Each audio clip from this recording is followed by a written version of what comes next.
There you go. Even though he's not in the screen, BMT. What are you good? Yeah, I am in the screen. There you go. My BMT is back now. They got to move him over because it's not over here a minute ago. So we had to figure out. There you go. BMT is here now. He moved all the way to the left, but he's back. And it is show. Yeah, he was way over there. Now he moved over here, so he's back. I'll be back. Welcome to our special guest, BMT. Thank you so much for being here today. It's going to be a good show.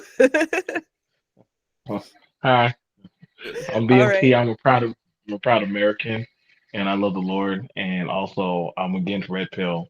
And yeah. Yeah, that's all we got. Okay. Well. I'm so nervous. I'm so nervous. I should be like, oh. Well, listen, you're going to have some time to warm up, okay? Because we first have our news stories, right? That we always watch and we review in the first hour. And then the second hour is when we're getting down to the nitty gritty. So you'll have some time to shake off them nerves. Don't worry about it. Thank you. Thank you, corporate Ruby. Thank you. You are welcome. Yeah, we got some news stories, great stories, some crazy stories. Again, I hit Florida and I hit Mississippi again. There seems to be a common theme that goes around. Yeah. Mississippi story ain't got nothing to do with black people though, so thank God for that. It has nothing to do with black this time. Yeah. It is completely something else. We got BMT, we got we got some amazing stories. Shout out to everybody in the chat. I see Duntees, I see Mama Rubes, I see all Mama Bell. Mama Bell in the chat. We have a star-studded cast. As you see, we also have BMT who's ready to go and talk about these crazy stories that we have. Mm-hmm. So let's get into one of our first stories. Let's get into it. I agree.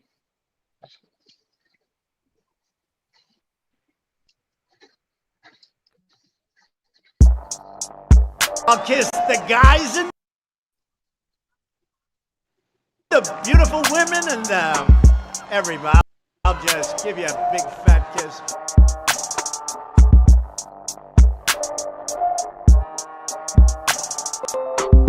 The craziest people in all of America are in the Bronx and all of Florida, and every other day, if not every day, I get proven right about this assessment now.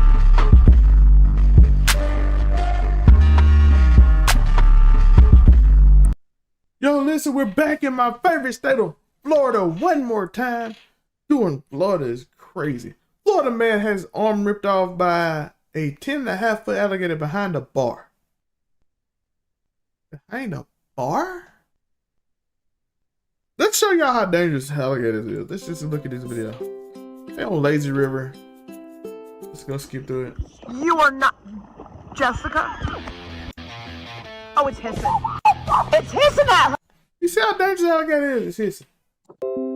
A 20-year-old victim who was identified as Jordan Rivera was last seen in the bar next to a pond in Port Charlotte, Florida, according to officials and cousins. And apparently, unfazed Rivera told WSAT, "I didn't lose my life. I lost an arm. It's not the end of the world, you know." Sir, you lost an arm. Not the end of the world. You're right. You can still carry on your life. But how used to y'all in Florida is this? Like, unfazed. I just lost an arm. It's all right. Like, ain't this what happens every week? I know 40 guys that lost an arm. Bandito regular Manny Hidalgo told the Daily Sun that he raced out to help Rivera after hearing screams just before 1:45 a.m. He was yelling and swimming toward the shoreline, said the construction worker who goes to the bar with his pet cat, Mr. Tom. "I ran and dragged him onto the sand. I was scared to get close to the water because it was dark out," said the Bandito's regular. "Did I think about an alligator being in the water? Yes, I did," he added. He told Wink News. And Mr. Tom perched on his shoulder. By the way, I do want to say shout out to Manny. He's a hero. That's my guy right here. He said he was good. "I was scared for sure, and then I noticed he was missing an arm," he said, saying it was literally chewed up. From the hospital bed, Rivera told NBC, "Those gators, I didn't truly understand them until I woke up in the hospital. And oh, Gator got your arm. They got my elbow, so I don't have an elbow," Rivera said. I can still move my arm around and whatnot." It was not immediately clear if Rivera was dragged into the pond or had gone in there for an early hour swim. Either way, Hidalgo said he was amazed he could pull him out because he was a pretty big guy. He did lose a little weight. Inappropriate. He's good. He said he's fine.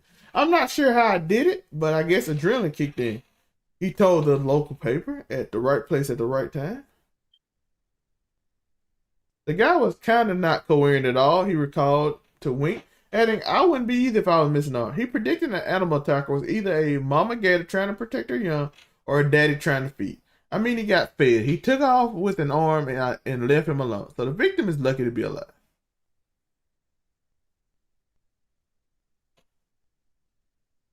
That's a way to look at it. A trapper later removed a 10.5-foot alligator from the pond, which was humanly killed wildlife officials said. "This is Florida, and there are the predators. I know it's mating season, so I hope people are more aware of their surroundings." I do. I just want to put this out here so y'all are aware. There are gators willing to eat your arm.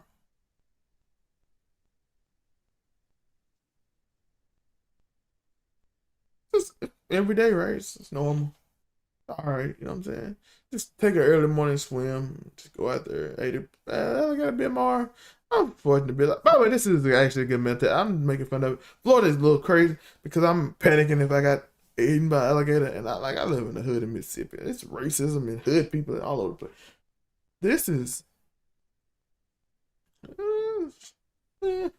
it's Florida. It's what happens. Just work at the bar, go out for a swim, alligator eat my arm, wake up. Oh, it happens. But it could have been worse. So I am happy the guy's alive. I appreciate the guy being alive. Be aware that alligators are out, please. Thank you. Ruby, let me know. Somebody edit this. Oh, he went. What? Oh, he What is happening? He moved. Oh, and there we go. Okay. Looking a little more normal over there, BMT. But yeah, how y'all feel about the story? Alligator ate some man arm, and he's like, "Oh, this happens all the time." It kind of reminds me of the dog licks kills. See, every time we talk about animals, I can just keep doing it. The dog licks kills story, because this is exactly what they did. They turned around and they went, "Oh, well, sure. I mean, I lost like my legs and whatever over a dog lick, but it's not going to stop me from loving my dog or owning another dog. It's fine. Like, who cares?" Like, I don't know. You see it all the time. Like, or like, what's his name? The crocodile hunter guy, until he actually died from all of that stuff. Same thing. Like, I don't know. They just don't learn. They just don't learn. It's not even a Florida thing. It's just like a human thing. I don't know. What do you think, BMT? So I live down in Florida, so I've had my time as a Floridian. They do have a big issue with mental health as well as methamphetamines, as well as a lot of like this is like we heard some of the first stories about people eating other people's faces and stuff down there, and so a lot of things go down in the Gatorville area, and they haven't really gotten it. They're trying to sweep it under the rug of these abnormalities of mental health and drugs. And so after a while, you can only put those types of behaviors under the table for so long. And I mean, Florida, it wasn't a cap when they say, hey man, like Florida is where the weirdos like go play, like, you know. So yeah, definitely True fact. Right. That's why they came up with ratchet ass Florida. Florida's just Florida. Sad but true. Let's give some shout outs to some new people who came into the chat. I see Gray Pill is here. Shout out to Gray Pill. Shout out to Ms. Vonda who wandered in. Did I miss anybody? I don't want to like ignore y'all. There's a bunch of people who are also floating in the clouds. Y'all are allowed to say hi. You're allowed to type and say stuff. It's fine. We cool with you talking in here. They're a friendly bunch. Okay. So thank you everyone for coming out. You got anything to say, Zal, or should we just move on to story number 2? Listen, I said it all of you. Hey, listen, he sit there, got his arm ripped off. I'm like, what happened? They got drunk, went to the water, alligator bit my arm off. I woke up in the hospital. I don't have an elbow. It's life. Yeah. I'm like, you are very calm to get your arm ripped off by an alligator. But he was like, all right, that's what it is. Gator people are something different. I've seen some of them. They had dead gators on the back of a truck, and they were asking if we wanted to touch them. And at Walmart, in the Walmart parking lot. So I knew it wasn't. I wasn't in America anymore when I saw that. So it was definitely something different. You know? People walking inside Walmart barefoot with no just shorts on and no shirts, and just walking around and nudist camps and people just smoking meth right there on the street. So yeah, that's Florida for me. That was Florida. A little small monkey stole my head in Florida. Oh, okay. Is Spellman College, is that in Florida? It is not. But perfect. No. Let's move on to Spellman College because Florida is disturbing me.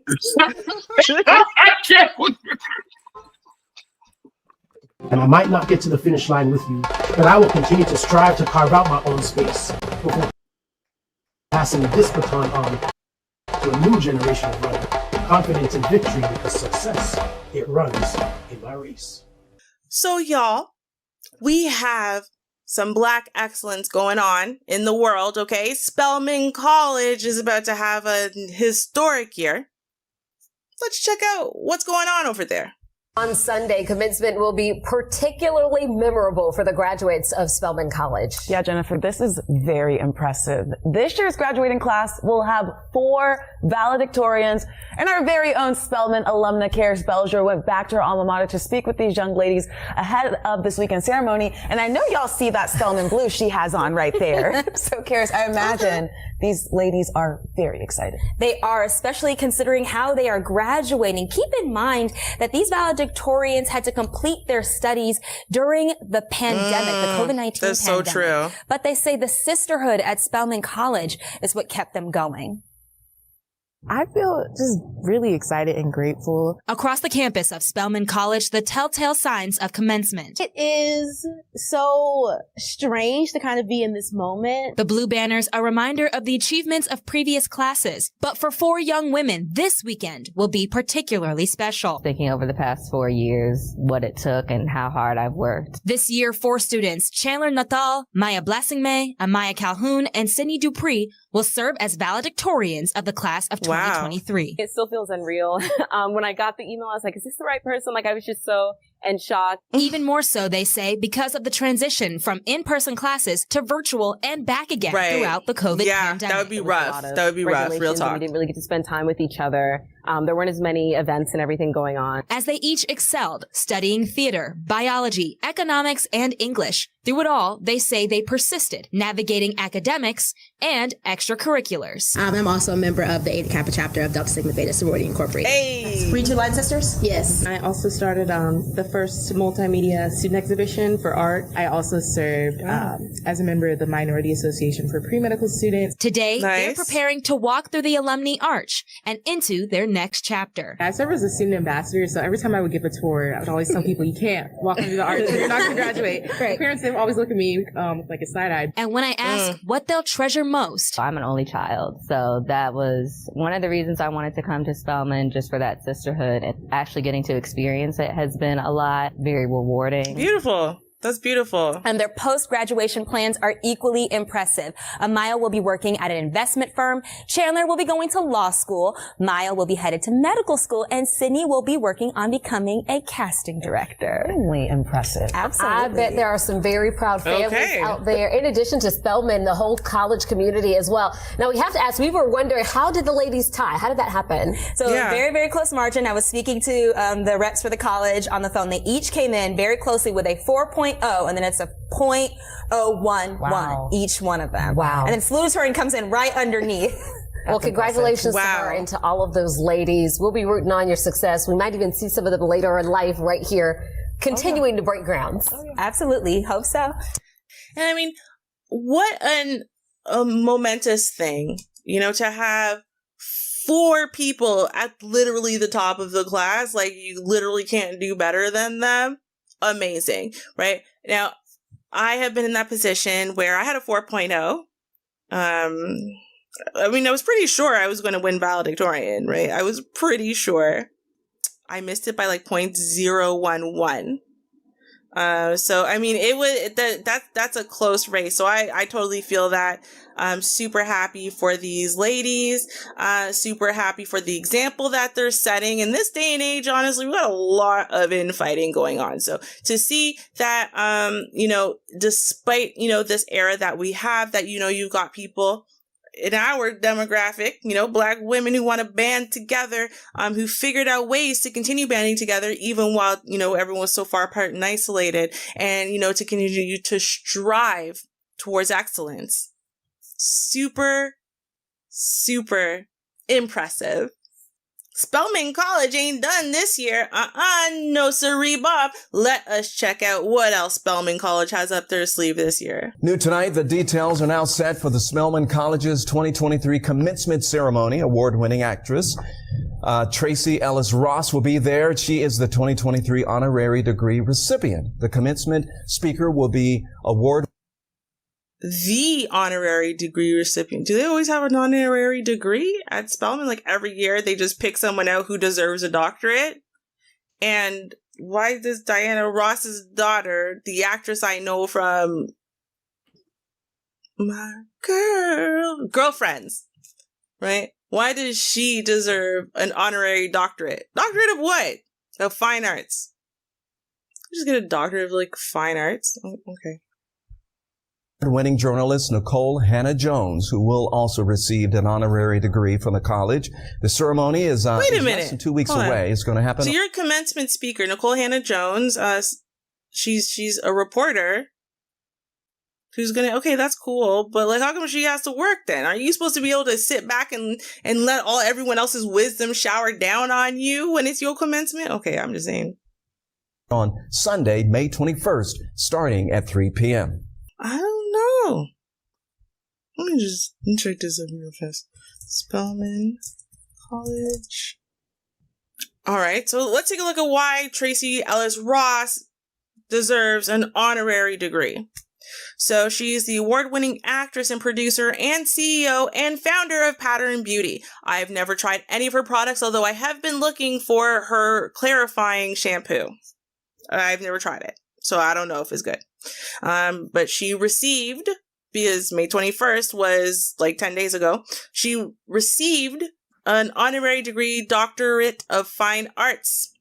Now, Ross is an award-winning actress, yeah, we know, and producer, best known for her roles in ABC's award-winning comedy series Blackish. Okay, I forgot about Blackish. I really like Blackish is a really good show. I know not everyone loves it, but if you lived my experience, you would love it. Now, and Girlfriends, hated Girlfriends. Did not watch it until literally, I think like last year I tried to watch some of it. Oh my God. For her role as Rainbow Johnson in Blackish, as a comedic leading actress, Ross won the Golden Globe Award in 2017, as well as 9 NAACP Image Awards. It was a good show, and you know what? She did do a great job in that role. Okay. I don't know if she deserves a doctorate, but she did do a good job. So she was nominated for 5 Emmys and 2 Critics' Choice Awards. Ross is the CEO and founder of Pattern Beauty, an award-winning hair care brand she launched in 2019 for the curly, coily, and tight-textured masses. Ross is executive producer and narrator of The Hair Tales, a docuseries about Black women, beauty, and identity through the distinctive lens of Black hair. It debuted on Oprah Winfrey's network cable channel and on Hulu in October 2022. Ross recently produced a 10-episode podcast, I Am America, which aims to break through the noise during this divided time in our country in an effort to create space and to heal. Ross will star in and executive produce the animated MTV Entertainment Studio film Jody, a spin-off of MTV's iconic Daria franchise. Oh, I'm glad she's employed. I'm glad she's working. I'm glad she's successful.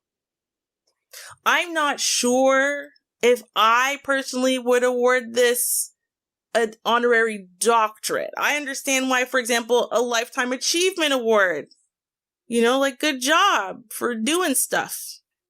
Opening eyes, starting discussions. Good job, Diana Ross's daughter, right? But I don't know. I mean, and all these nominations, I think it's great. I think all of this is great. I'm not sure what an honorary doctorate means these days, maybe. But you know what? Salute to her.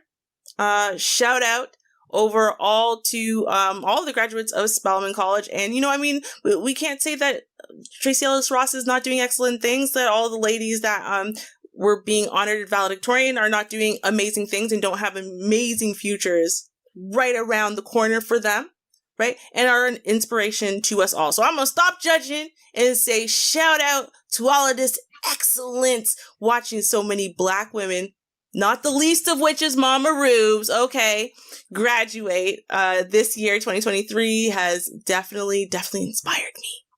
And I might not get to the finish line with you, but I will continue to strive to carve out my own space before passing this baton on to a new generation of running, confident in victory because success, it runs in my race. So what do y'all think about all of this Black excellent success in Black women? I do want to say that honorary degrees usually don't mean anything. It just usually go to rich people. They just go to successful people already, so you don't really need it. Like Shaq and all those people who's already rich, basically just gets them, and then they just like, oh, you're already successful. It don't mean nothing, so here you go, and it gets them to show up to the place, and it's always fun for everyone to just see a celebrity come through. But why bother? I don't understand the honorary doctorate. Black people, an honorary doctorate? You're gonna get an honorary PhD? The lady's already rich, so she just gets it. It don't no one's gonna be jealous because she already got owned 3 companies. So everybody and her mom is Diana Ross, so they here you go. That's it. That's all there is. I don't really see a purpose to that woman at all in existence. I'm sorry. She doesn't. I mean, Girlfriends, and Blackish, which all this became mixed-ish. So that was the modern Cosby Show. But other than that, no. It's pretty much whoever paid or donates the most money or tax write-off, that's who gets the doctor's degree for that evening. So sorry. That's how it works. So whoever donates the most money or tax write-off. So yeah, you don't even have to be smart to get one. You just got to just donate most money, and then they'll say, thank you. Come come get your certificate for donating most money during, you know, the lockdowns. The girls, shout out to them. Right. Shout out to them. That's pretty cool that they all got valedictorian. Right? Like, and there's like four of them at the top of the top, right? Now, Like, I'm gonna be for real now, Ruby. I'm gonna be honest. Mhm. It's almost like a hollow victory because then, if I gotta share with four other people, then, is it really a win for me? Is it really a win for me? It's a win for black women, BMT. No, Right. I don't want to share with. I want to share with. Sounding it's a really win for rich. Black Girl I'm Magic, on it. y'all. You sounding Win for real Black Girl red pill Magic. right now, BMT. No, I don't sound red pill. Yeah, I want we are the max. We the only alpha. No, There I can don't only want to be stand one on stage. alpha. I don't want to share my Victorian moment with four other girls. I want to stand up there by myself. Listen, we are already in a participation trophy society, right? There So you go. let's I'm glad think you about said it it. this way, right? You Since said we're in a participation trophy society, to me, this is about the only way I would accept multiple trophies, right? As in, no, everyone got the top of the top. Everyone got a perfect, beyond perfect GPA. Everyone got it. So therefore, everyone deserves it. Now, if 4 people can get literally perfect all throughout college, then hey, let's aim for 10 people next time. Everyone getting perfect, right? Like, to me, that's still, everyone has set a standard. The standard is perfect. If 4 people reach perfect, like, yeah, it's not less hot. It's like, it's not less full because other people also reach perfect. I'm still like, you know, they're still in the top 0.0002 percentile of the world who has ever scored that well, right? So yeah, no, I think they all probably feel really good about it. I mean, hey, listen, I get it. You know, test scores are low, and you know they need some win up there, and say, hey, get these girls these goddamn valedictorian things. We damn sure need to show that we got some smart kids in this school. I'm happy for black women. I am happy. 4 Victorian valedictorians. All right. Well, let's go on. Let's move on to the next story then. We've already given the Black Girl Magic its due today. Let's go. By the way, DMT, they are very upset that your mic is upside They down. are. They really don't like your mic. Yeah. It's like your blue pill. Like, it's the fact that maybe it's because it represents the blue pill also, and then it's upside down blue pill. Like, I think everyone's just very confused by why it's upside down, and maybe also why it's blue pilled. I don't know. That's what. Whenever I'm about to say something bad, I take a swig. Whenever I'm about to say something bad, I take a swig. But I know I'm about to say something really bad. But let's get into this next story. Karen and a hitman. I cannot believe you hired a hitman and went full on Karen. Let's look at the story. Mm-hmm. You about to lose your job. Get this thing. You about to lose your J-O-B. You about to lose your job. Get this thing. You about to lose your job. Get this thing. What's up, Malphus? I got a story for you with the New York Post. One more time. Woman arrested for trying to hire a hitman to kill wife of man she met on Match.com. Yes, this story is true. We're going to get into it. This is a pretty good story and very detailed. Shout out to New York Post. An environmental compliance specialist allegedly tried to hire a hitman to kill the wife of her hiking buddy who she met on Match.com, prosecutor said. Melody Sasser, 47, is accused of threatening David Wallace and his wife, Jennifer, allegedly tracking her rival using a fitness app to send real-time updates and information of the fake assassination. Website that eventually tipped the police, the Daily Beast report. This needs to be a random or accident or plant drugs. Don't want a lengthy investigation, Sasser allegedly wrote to the now defunct online killer market site under the name Catfree. By the way, this site is completely fake. It's a scam. It was just stealing Bitcoin for people because it's harder to track Bitcoin.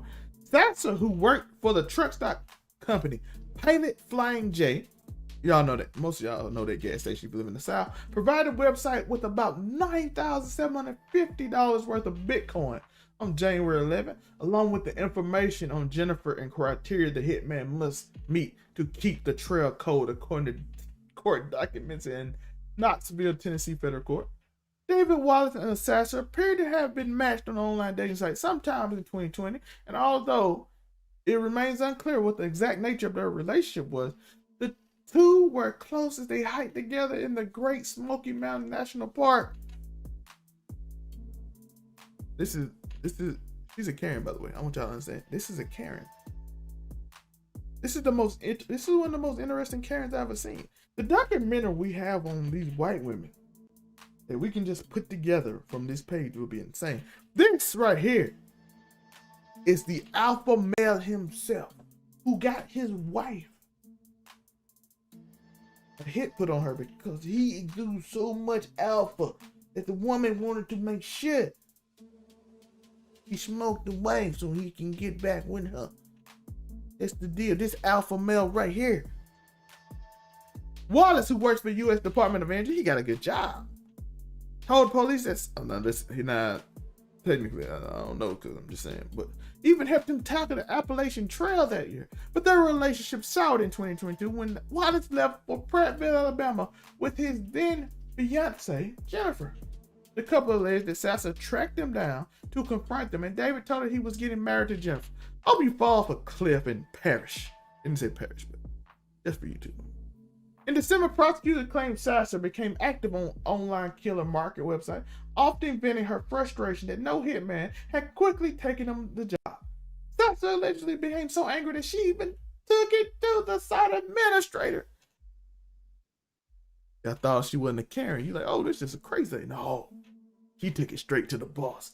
Waiting for 2 months and 11 days. The work is not done. 2 weeks ago, you said on this site, the work has to be done and completed within a week. The user Cat3 wrote on March 22nd, the work is still not completed. Does it need to be assigned somewhere else? Will it be done? What is the delay? When will it be done? It's a scam site, lady. You're not getting your money back. That's why you gave it Bitcoin. There's nobody can track your Bitcoin yet. When she told the hitman to decline the job, it was too risky. Cat3 decided she wasn't going to give up. She started posting Jennifer's information from the Strava workout app. She got into the app and decided to what route she going. This lady's getting rid of this woman. She's getting rid of her.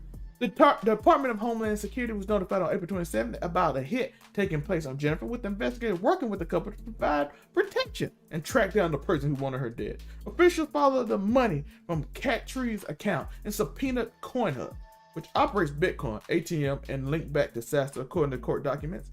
Police also identified Sasser's 2020 Hyundai Santa Fe near Jennifer's office in Birmingham in November 9th and 14th. Sasser was arrested on May 10th and remains in custody pending a court appearance on Thursday. If convicted for murder for hire, she can face up to 10 years.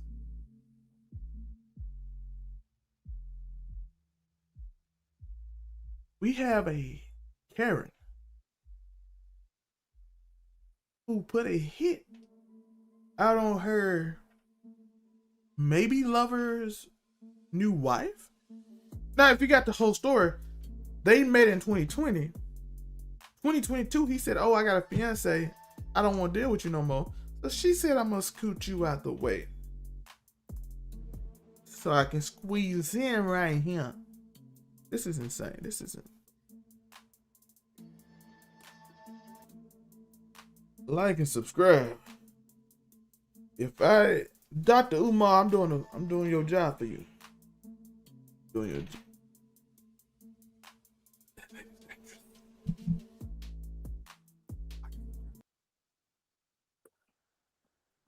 Listen. Karen was so upset, Ruby. On the Hitman site, she went to the site administrator and complained that why the hit ain't being done. I mean, listen, that is what Karen is about, right? Karen, listen, there's no limits to where you need to speak to a manager, right? Like, normal people would say, hey, if I'm trying to commit a crime, there is no manager. You're taking a risk. It is what it is. You get screwed. Oh, well, I'll charge it to the game. But not Karen. No. There is always the manager when it's talking about Karen, okay? Karen has the God-given right to have a manager fix her problem, whether she's committing a crime or not. Gosh darn it. What do you think, BNT?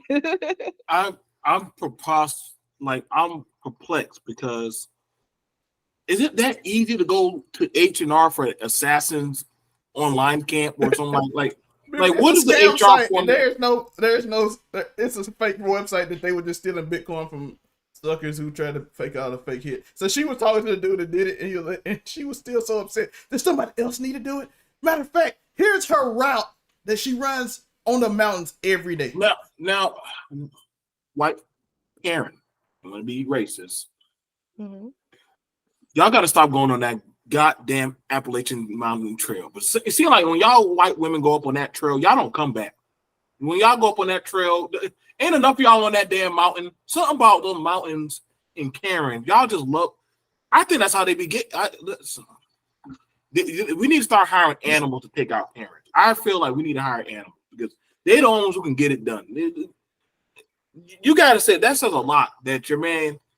You know what? I hope that Derek Jackson starts teaching white men how to divorce their wife, the right way, not this type of way. I mean, Bitcoin assassins, it's too much. Just go to get a black woman. Get a black woman from the hood. That's an easy way out. Nobody once you go black, they don't ever want you back. So that's what I would do. I heard that, Ruby. So we're just trying to let you know, get a black woman, Sharonda, Isha, Keisha, LaDeja. Why are you so stereotypical for? Am I? Hold on. Black Wait, women have whoa. names like Michelle and Jennifer and Jessica too. No. When you get an Isha, they get the job done. So you're trying to say us non-Ishas can't get jobs done? Is that what you're trying to say, DMT? No, get it. And Isha will get the job done. That's the real hitman. You need to go get yourself somebody who get on Facebook. Talk all your trash. I'm sorry. I didn't mean to go through the whole process. But yeah, go ahead. Yeah. Well, I'm gonna say this, okay?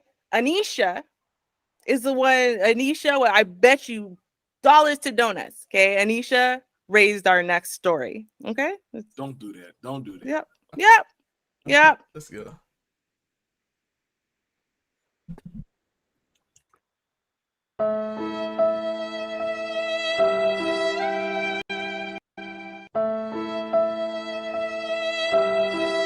Bless your heart. One kid and her grandmother have gone viral for all the wrong reasons. And it's actually incredibly reminiscent of something that happened back in the days when memes were just barely a thing. But we will take a look at that one in a bit. First, we're going to take a look at what's happened recently. So that way we can discuss the details and you can see how much, honestly, this really does echo some of these cases from the past. Now, first thing you're going to notice is, where is the parents? Where's the father? Where's the mother? All we've got is a little girl and her grandmother. And this little girl, I don't know who raised her. I have a feeling that however she was raised, whenever she was raised, that's going to have a lot to do with what she thinks is okay for her to behave like in a Walmart. But let's take a look. I come to Walmart and I'm in Lewisburg. It is always something popping off. Now, I don't know what's wrong with... Oh my God! No, she need her ass whooped, because I don't know if it's that her grandma, but y'all, let me tell you something. I would take that little girl by her neck.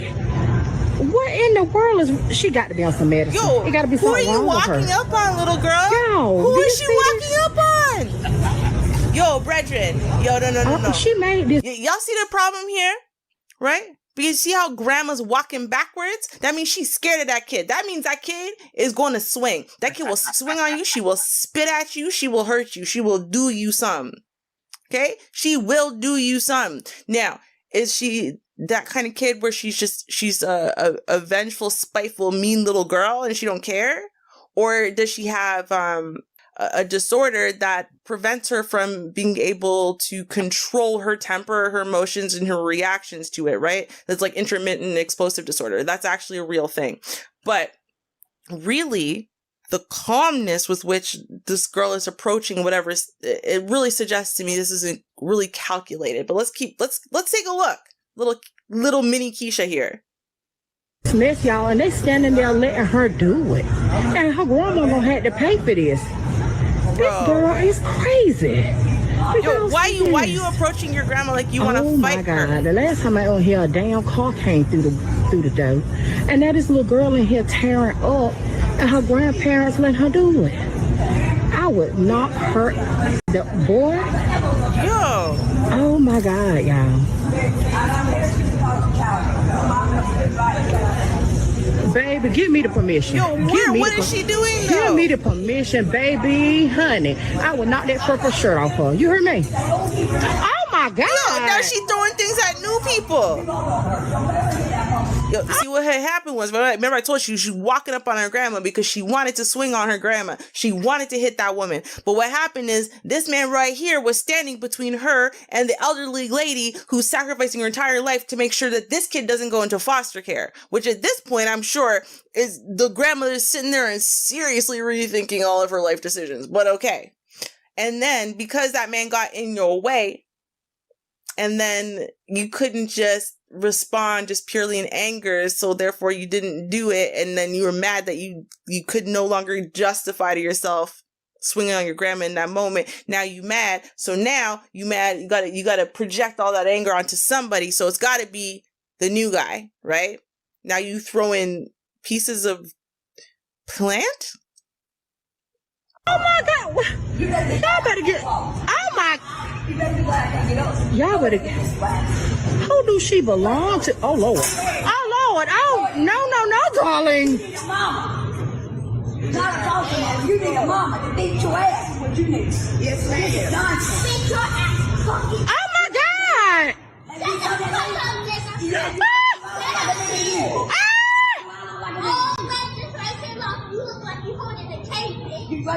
my God! Where is her?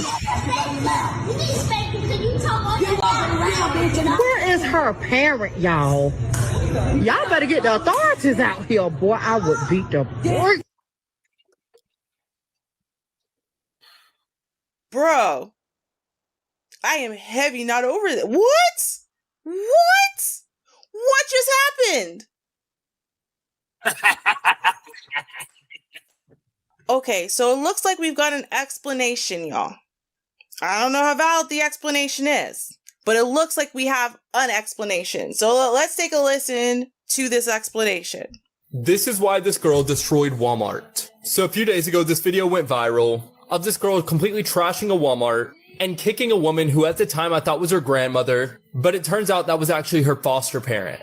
Apparently the girl had recently been in the hospital and she was off of her meds for 2 days when this happened.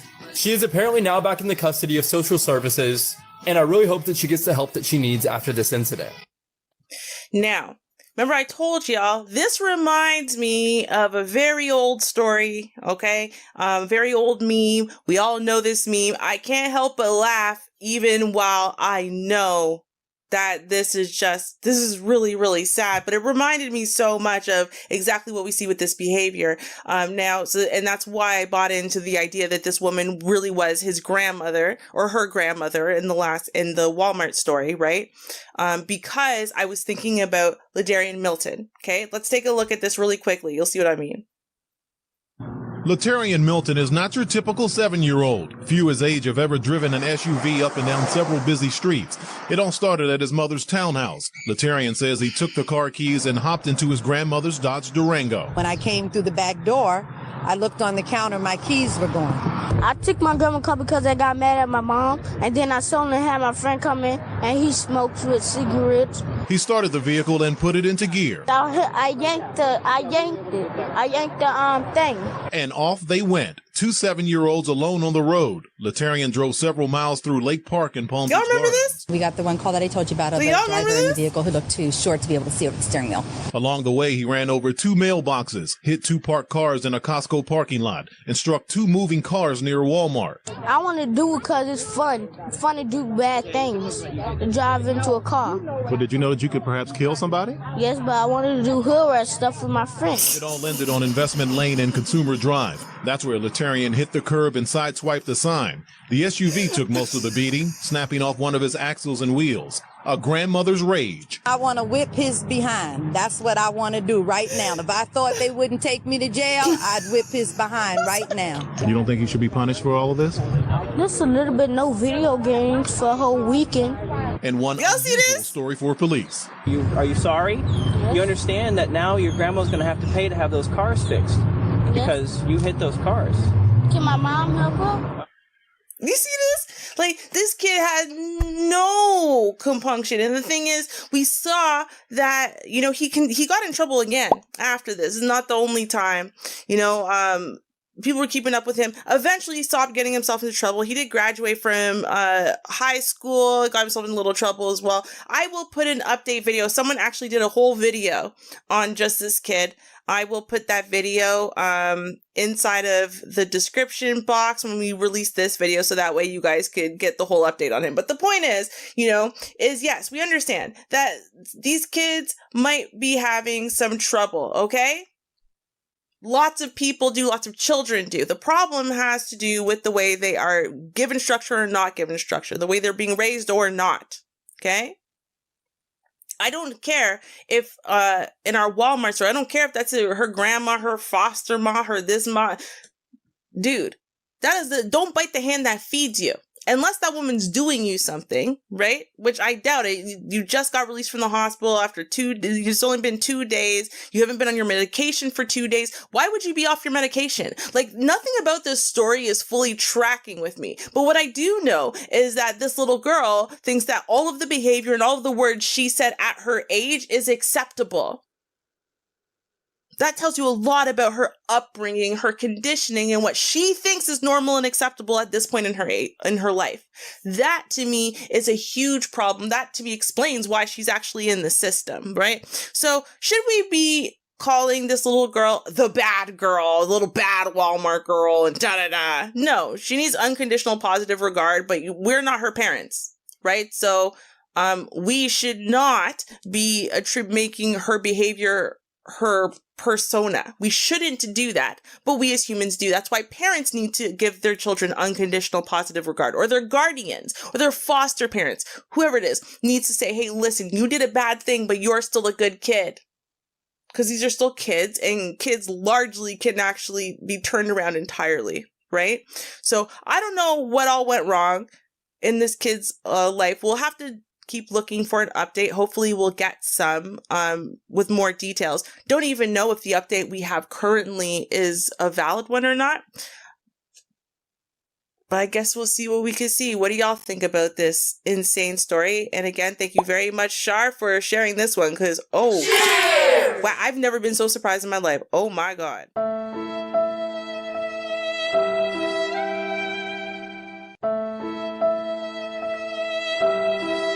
Bless your heart. And remember, y'all, if you want us to review your story, all you got to do is email us, albethatnews@gmail.com, and we will review your story. Well, if we select it. I mean, we do get a lot of submissions. We try to do as many as we can. But yeah, I just got to say one thing, y'all. Yeah, sure, I knew it might kill some people, but I just wanted to do hood rat stuff with my friends. I can't. I love that kid. It's so real, right? Because the grandma or whoever was calling it hood rat stuff, right? And it's like, that's supposed to be negative. But for him, no, it's appealing. He wants his friend who smokes cigarettes. He wants to smoke the cigarette and do hood rat stuff with his friends. Like, that's what it is. Don't matter what you call it. What do y'all think? MT, we know that Ruby liked to do hood rat things when she was little. How about you? Listen, there's only ways you can deal with them type of children. You got to use a shoe, and you got to use this right here. This is the only way you can psychologically reestablish them. It's called this right here.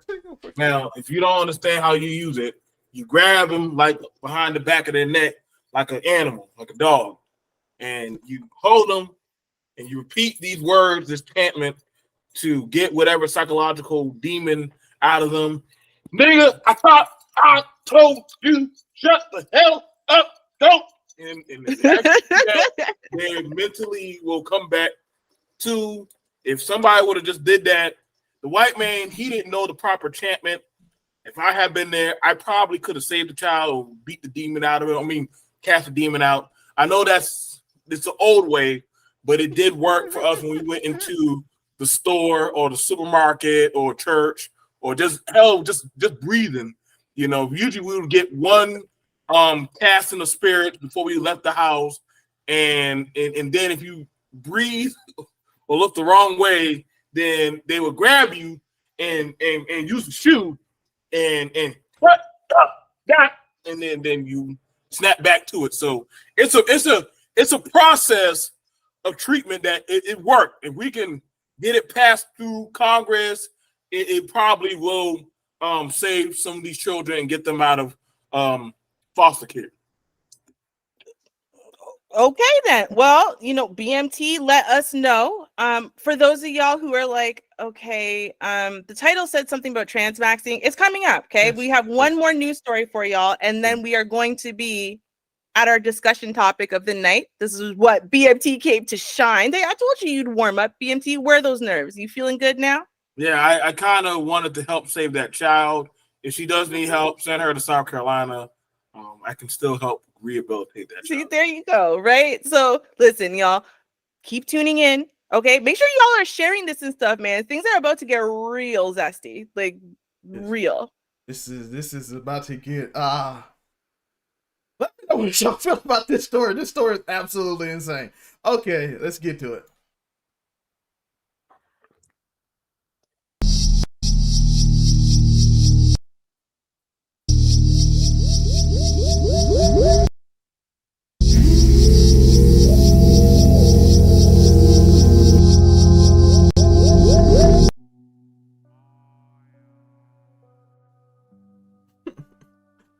Y'all know where this going.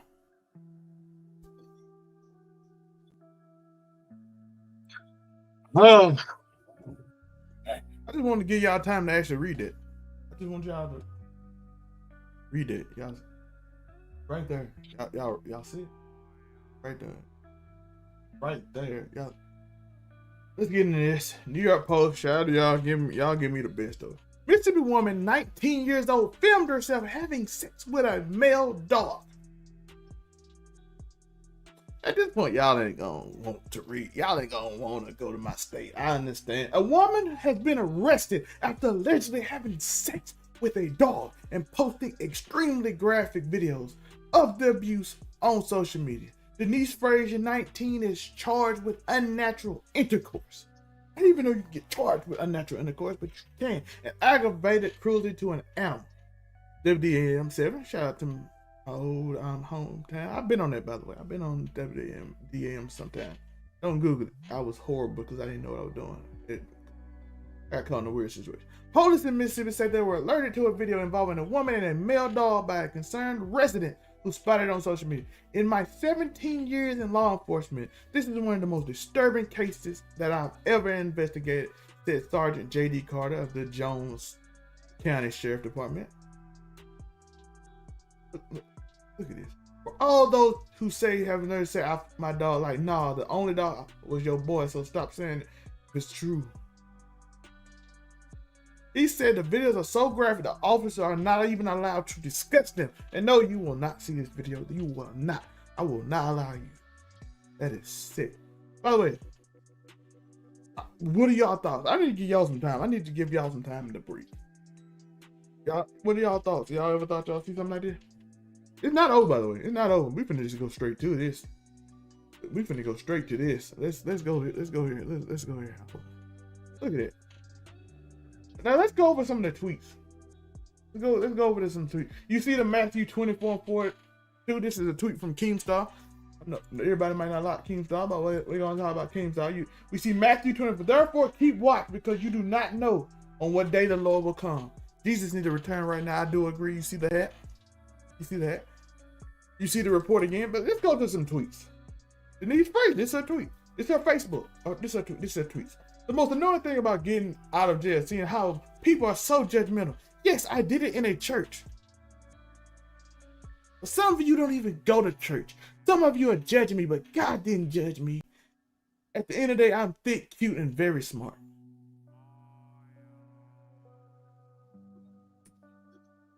Here's the issue I have with people on Twitter. I know for a fact what I do with my dogs is normal. You all do it too. It's been normal. Ask your aunts, sisters, moms, and nieces. They do it too. But Americans are hypocrites. Let me spell hypocrites, by the way. Y'all see that? Europeans support me, though. They're real over there. You've got my support from some.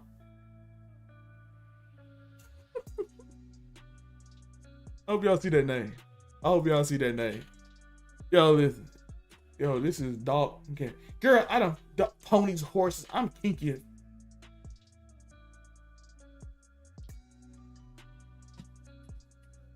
Listen.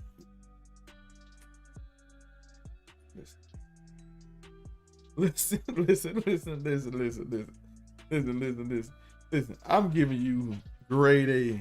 My screen done went dark. Like it just gave up. It didn't. It just said no. I'm not even gonna put a filter on. I don't know what you're doing. Jesus be the fan. Is that I'm taking point the Jesus the word to that right there. I'm giving y'all grade A dangerous stuff out here. This woman is a nuisance to society. I do think you should like and subscribe. Hit that notification bell because I'm warning you that one of y'all might have slept with her before. I'm trying to save you.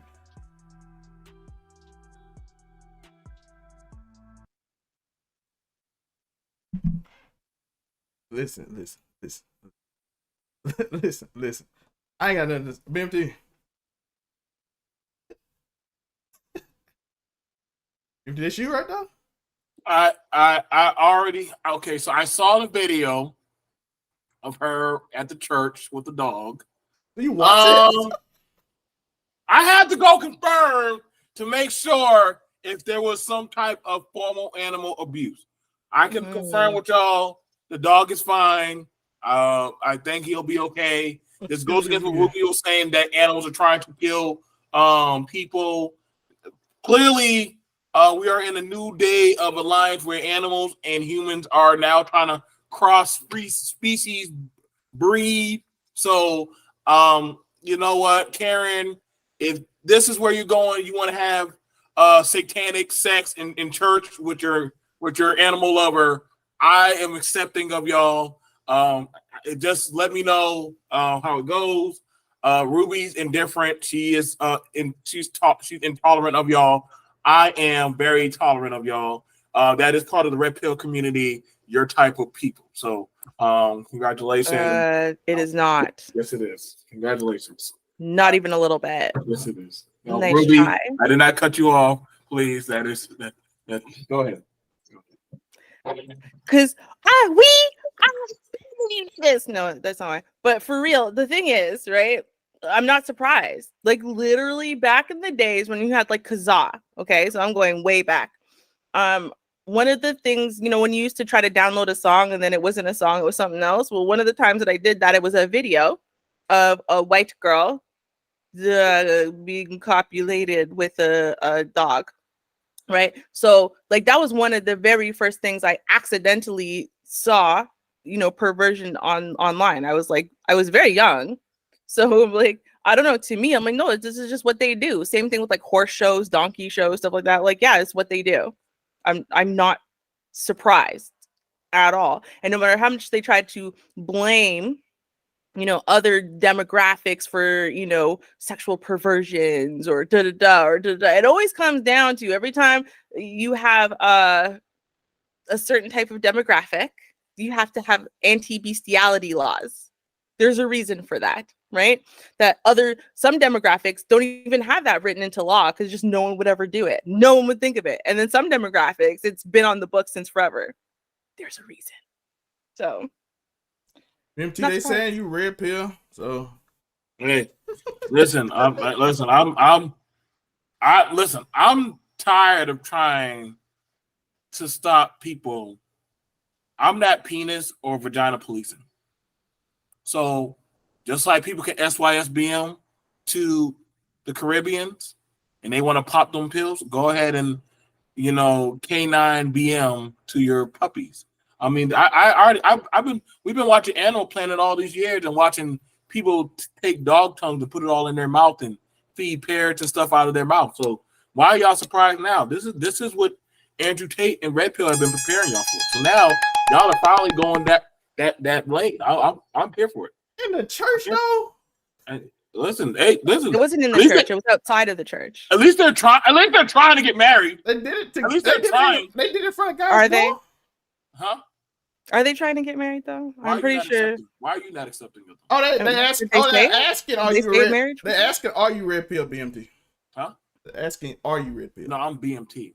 I don't believe in none of that pill stuff. That sounds like crazy people talk.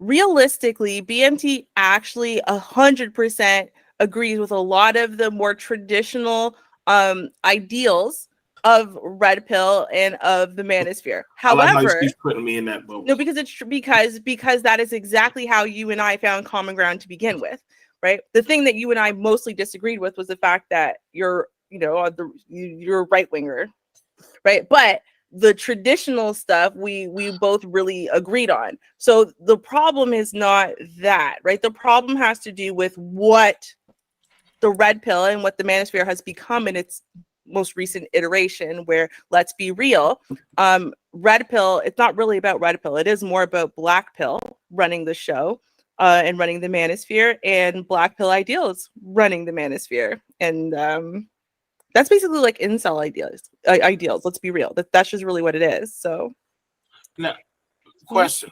Mm-hmm. Now, a lot of guys ask for a kinky freak. Mm-hmm. So why now the problem now that this person, she ain't bothering nobody, she ain't hurt nobody, she's just out there living her best life. I'm surprised the LGBT did not come together and defend this woman for just choosing her and her mate. Like she did bring up an actual factual point that what? Yeah, she did. No, but LGBT, that's like literally is about human beings. Whoa! Are you right? Adults. Are you trying to misclassify somebody's gender or their type? No, I'm literally saying that we're talking about adult human beings consenting to other adult human beings. The fact that you would say that the LGBTQ community would be supporting this chick sleeping with a dog, like even like the freak show communities that are still not part of the LGBTQ, to be clear, but even the freak show communities that are like furries or that are aroused by animals, they are anti-actually sleeping with animals. So like, no, like they're still anti-bestiality because they see it as basically animals can't consent in the same way that a child could not consent. Therefore, it would be abuse. So like, no, there's no group out there, especially not the LGBTQ community. It has nothing to even do with them. But the groups that are pro all of this stuff, they don't mess with this. Like like they literally do not say yes, you should sleep with animals and whatever. In fact, like it's a whole thing. No, we're gonna have to do that topic next time, because trust me, the same plate. Like no, nope, no, no, no. I'm just saying it is a thing where people fall in love with inanimate objects, and that is a thing. Just let you know that is a thing. No, it is. It's absolutely true. But animals are not inanimate objects because they're not objects. They're living beings, right? Okay, so what do you call when dogs jump on people and start humping them? It would be the same thing as what do you call like a child who would do that, right? Like no, don't do that. Don't do that. Now no, but it's true, because an animal like is not they don't have a forebrain, so they literally cannot think and reason and rationalize the way that an adult human can, right? Just the same way that children have sentiments, they have sensations, but they are not perceiving the world the way an adult can. That's why children can't consent. That's why even like young like teenagers can't consent, right? And so just because an animal that's going through kind of like their version of puberty would get up and do something like that, that doesn't mean that they're consenting or that they even understand. They don't. They're basically in their kind of childhood state, right? And so it's on you as a loving, caring owner for you to train them. So like you don't just sorry, that's not no. Well, some other people, and I don't even like animals. So Ruby hates animals. It's hilarious. Yeah. I'm just saying they already done have movies like Dare Boy, Fox Girl, Werewolf Man. All these where do you find these movies? Oh, we gotta move on to the truth.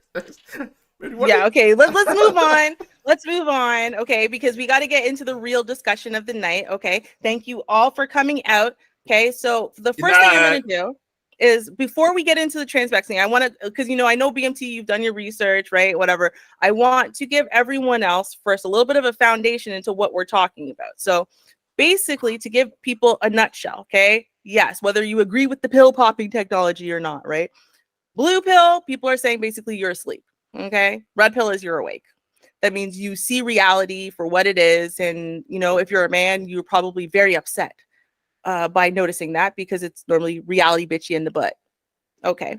And then you go into red pill rage, right? And now from red pill rage, where you are furious because you realize your entire life you were taught one thing and then something else was true. So that's why you're in this rage, right? There's two places you can go. You can either travel into red pill, which is red pill awareness, which is like you being aware, like, okay, there are some imbalances in society and stuff, but generally it's okay. You still want to try to work within the system to kind of beat the system, shall we say. And then you have black pill.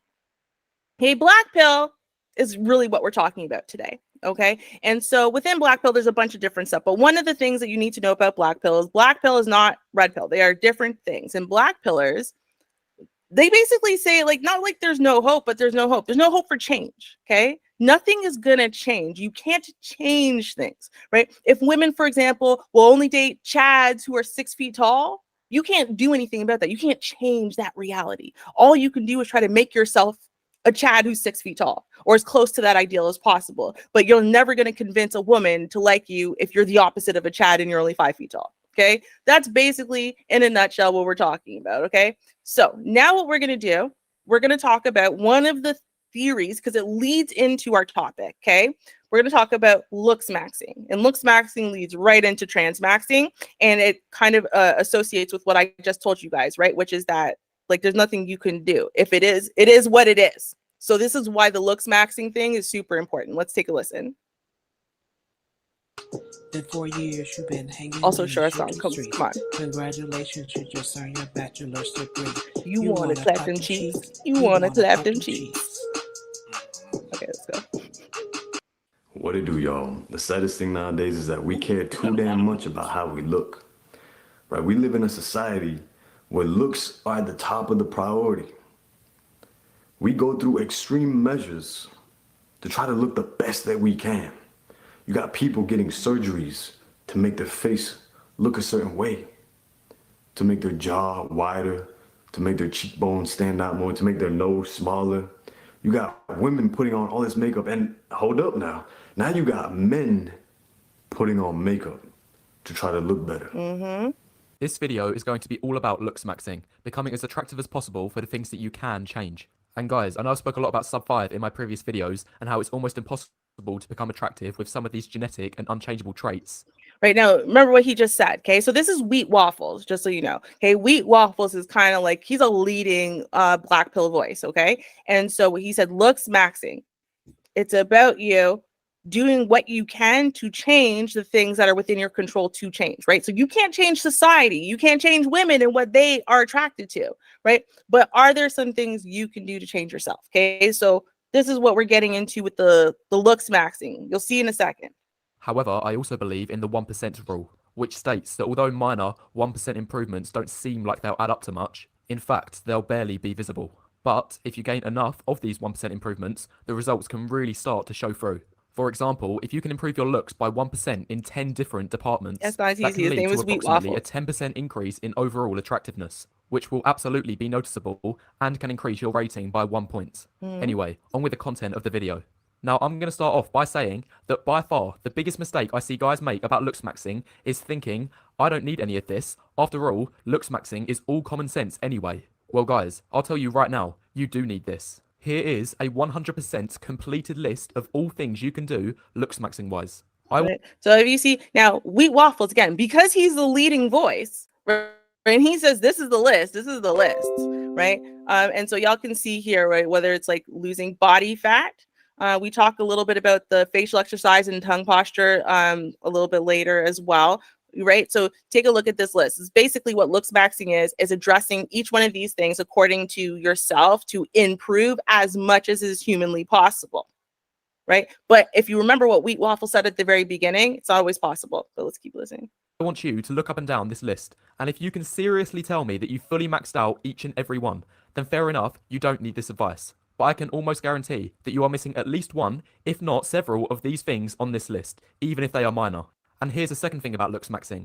I know it's a meme within this community to say things like, oh, just get a haircut, bro, or Oh, just take bro. more showers, bro. That But hair the made a truth big is, difference. although Oh going my from a God. bad haircut to a good haircut is unlikely to make much of a difference. For example, if you're already a 3, getting a good haircut is never going to bring you up 3 points to a 6. In fact, for this man, I'd say at most it brings him up by half a point. However, if you're That's already true. attractive, if you're already a 7, it's very possible that the wrong haircut can bring you down by 2 points to a 5.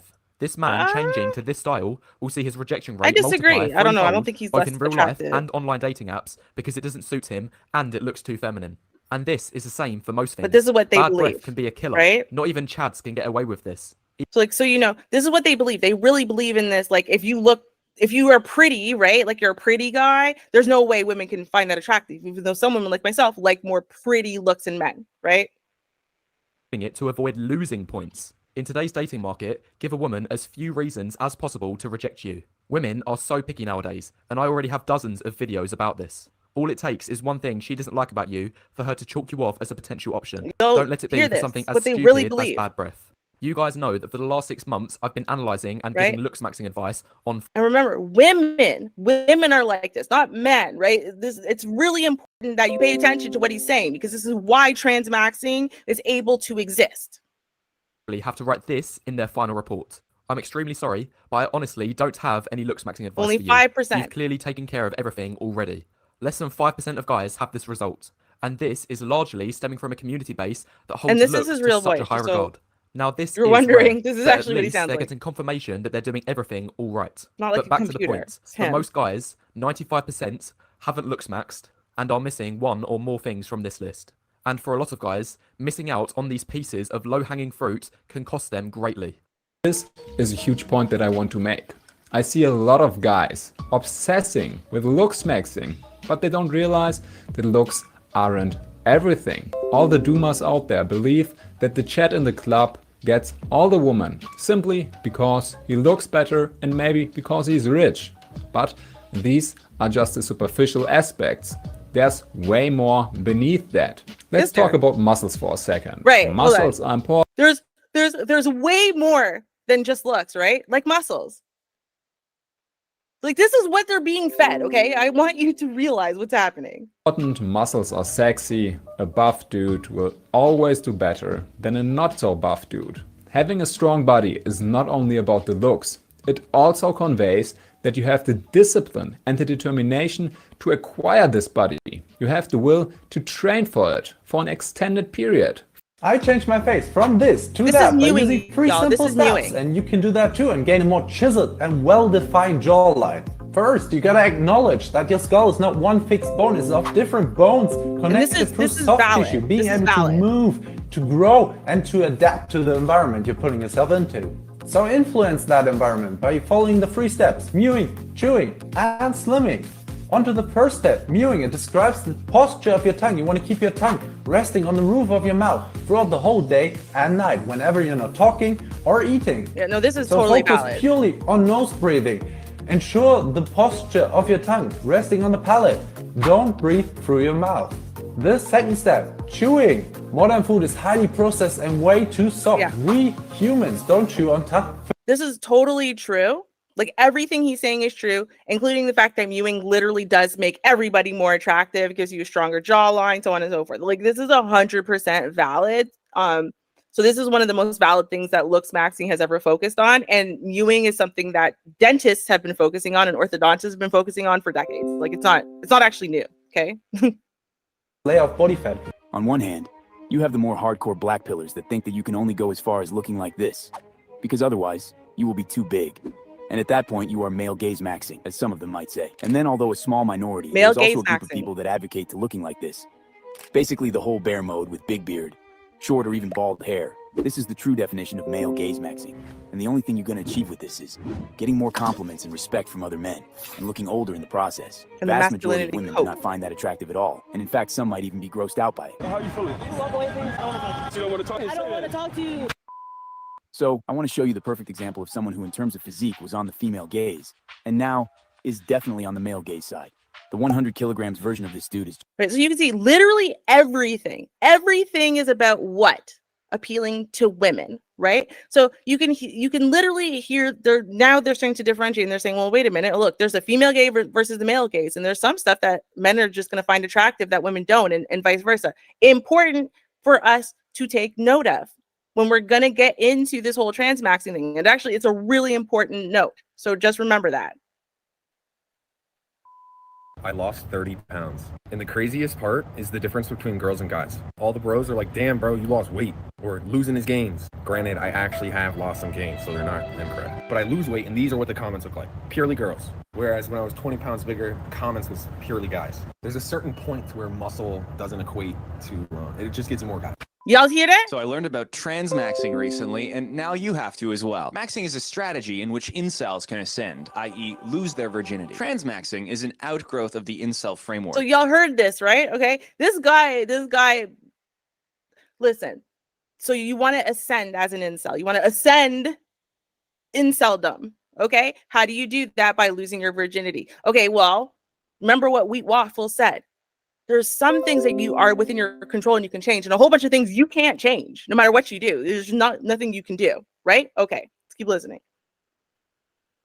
That states that society treats women, even trans women, better than incel men. Transmaxers, thus, are incels that have ascended or seek to ascend by becoming women. The logic is, if men can become women, and women are treated better, then you should become a woman. Even a 2 out of 10 woman is better than being a 3 out of 10 man. If you are a soy man that cannot masculinize, you must instead feminize. I think my favorite part about this phenomenon is this alt-right YouTube comment congratulating a trans woman by saying you're gonna do well in clown world. Also, this is a TERF's worst nightmare because they are consciously doing what TERFs accuse all trans women of subconsciously doing. As gender transitions become more and more technologically advanced, this may actually become the logical endpoint of incel philosophy, a pink-pilled inceleration, if you will. Just be sure not to become a trans cell by accident. So y'all heard that, right? Hold on. Everything I just said was a real word.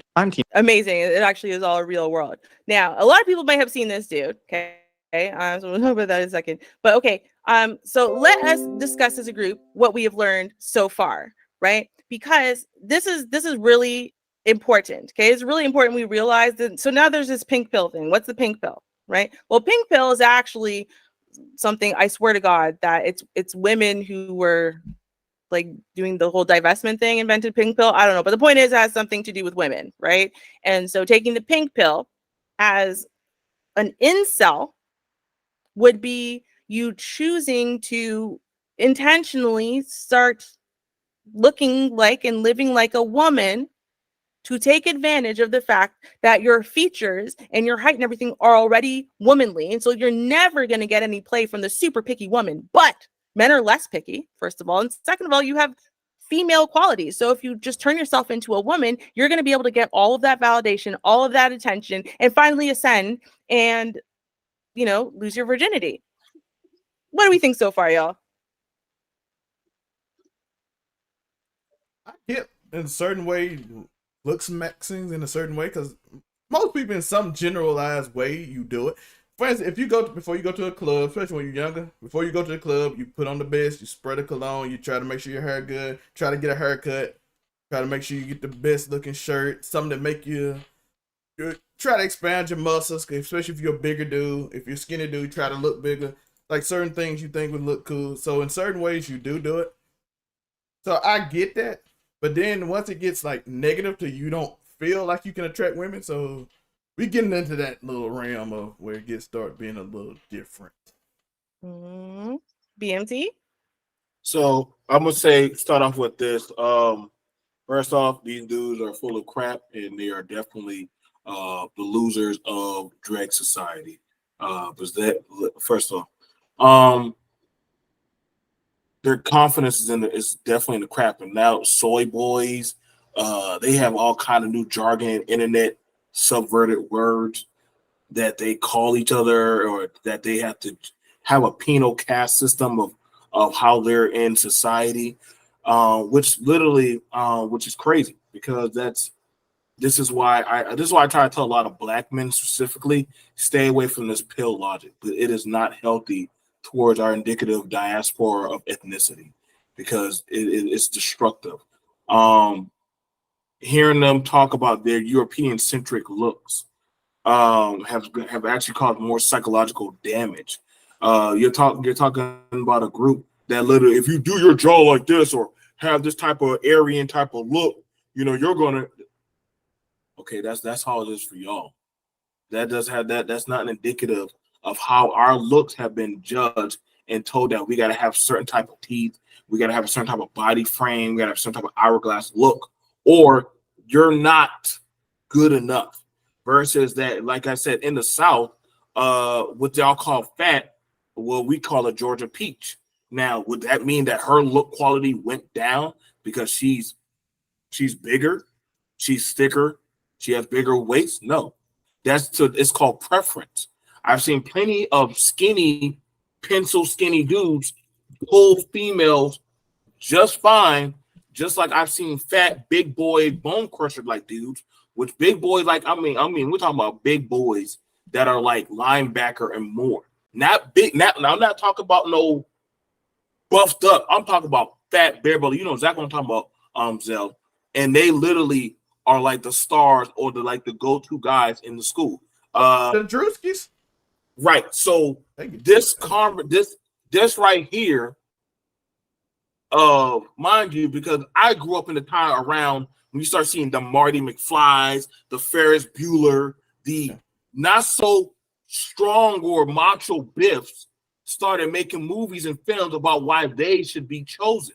The Revenge of the Nerd era. So white men made that narrative of why they should be picked and chosen. Granted, it is called that of the preference. So you have it where mentally distraught men saying, well, you look to the maximum, if you look the maximum amount, then you'll be chosen. And that's a lie, because we've done seen it where it's based off of that of the confidence. Because if that was the case, then what was the point of the 7 to 10 year argument of the Pookie who doesn't have the same amount of access, money, or avenues of choice? How is he still picking from the pick of the litter the amount of chicks that he gets? So you would have to put that on the scale of him. But I mean, I ain't like they having the trailer park. Well, how's the trailer park Joey getting that kind of girl? That wasn't their conversation. That's the black conversation. That's why I said their issue with the have and have nots, and understand that is a deep depression issue that they got going on, that they will never, ever be full. They will never be fulfilled. Because listening to how he's talking about how, well, if you do this, you get the bod and the beard, then other men will take to you and they'll give your dude. So you're looking for validation from other men? Like, first it was the chick, and then mind you, I've heard this also the argument of, well, when some men put on heels, and I gotta find the clip. Dude, a man that puts on heels and wears a dress, he feels powered like a woman. Now, this is crazy because women speak about how men are more in power with that of the laws. So why aren't you challenging the men? Why are you challenging that of, well, I got to compete with the woman so that way my looks will go up? So you're afraid to actually go after the men. So you think that if I put myself on par with the women, what's that supposed to mean? You're going to get chosen? You're supposed to be more sexually appealing? Like, so what type of ground of validation are you seeking? Because you're not tackling the laws. You're not tackling that I didn't have them bring up anything about the laws. I didn't hear them bring up anything about the court system or anything like that. They're talking about the have and have nots of, I was born some type of Smeagol looking ugly, but I feel like I'm not wanted. Granted, you got it now where the ugly Bettys are now being chosen. Well, they always were being chosen, versus that of, well, if I'm not fat or I'm not big and buff, but these people still are, mind you, bodybuilders who can't even have children now. They're dying and having all kind of liver and kidney failure. They don't talk about that. They're not talking about these dudes who are having mental health breakdowns and offing themselves. Like, this is what I'm saying. Like, this transmaxing is the next level gateway of, and granted, we see plenty of documentary series or outline of people who go trans and they're still not happy. So I'm trying to figure out how this guy who are black pill, what are they honestly doing in society that's honestly changing? because we haven't heard them change not one law or not one indicative thing in society, but just talk about the have and have-nots of why they're failing. But remember, BMT, right? And this is why I wanted to explain at the beginning, right? Let's look at the logical transmission. Black pill people do not believe you can change anything. Changing anything outside of what you have control over, which is yourself, and not even all of that you can change, right? They don't believe that you can change anything, right? So unlike red pill, that believes you can change things, therefore should be fighting to change things, right? Black pill doesn't believe that you can change things, right? So it's all about you trying to maximize your end results, given the fact that you can't change anything. The way things are, you have no control over that. They're just going to be like that. So what is your best case solution? Now, keep in mind that the people who end up doing the transmaxing thing, okay, those are different people than the people preaching the message. And we have to remember something else also, right? Is the people who are going to benefit from the transmaxing are not the people who are men, right? They identify as men. They're attracted to women. But they go about this anyway, right? This is not about trans people. Okay, I want to be very clear. This is not about people who identify as the opposite gender. This is not what that is. Okay, this is a bunch of lonely, low-level incels, in essence, right? Who are often young, often socially immature. Okay, who are manipulated into believing something that logically doesn't make sense, but they don't know it doesn't logically make sense. I want to keep playing this video because first of all, and Grey Pill asked about this guy. We're going to listen to him for like 10 seconds. And we're going to actually get into a video that tells us the main benefits to transmaxing. It's literally, she reads the list. Okay. There's a list of main benefits to transmaxing. And the number one at the top of the list isn't going to surprise a lot of you. But anyway, this guy, a lot of people have seen this guy.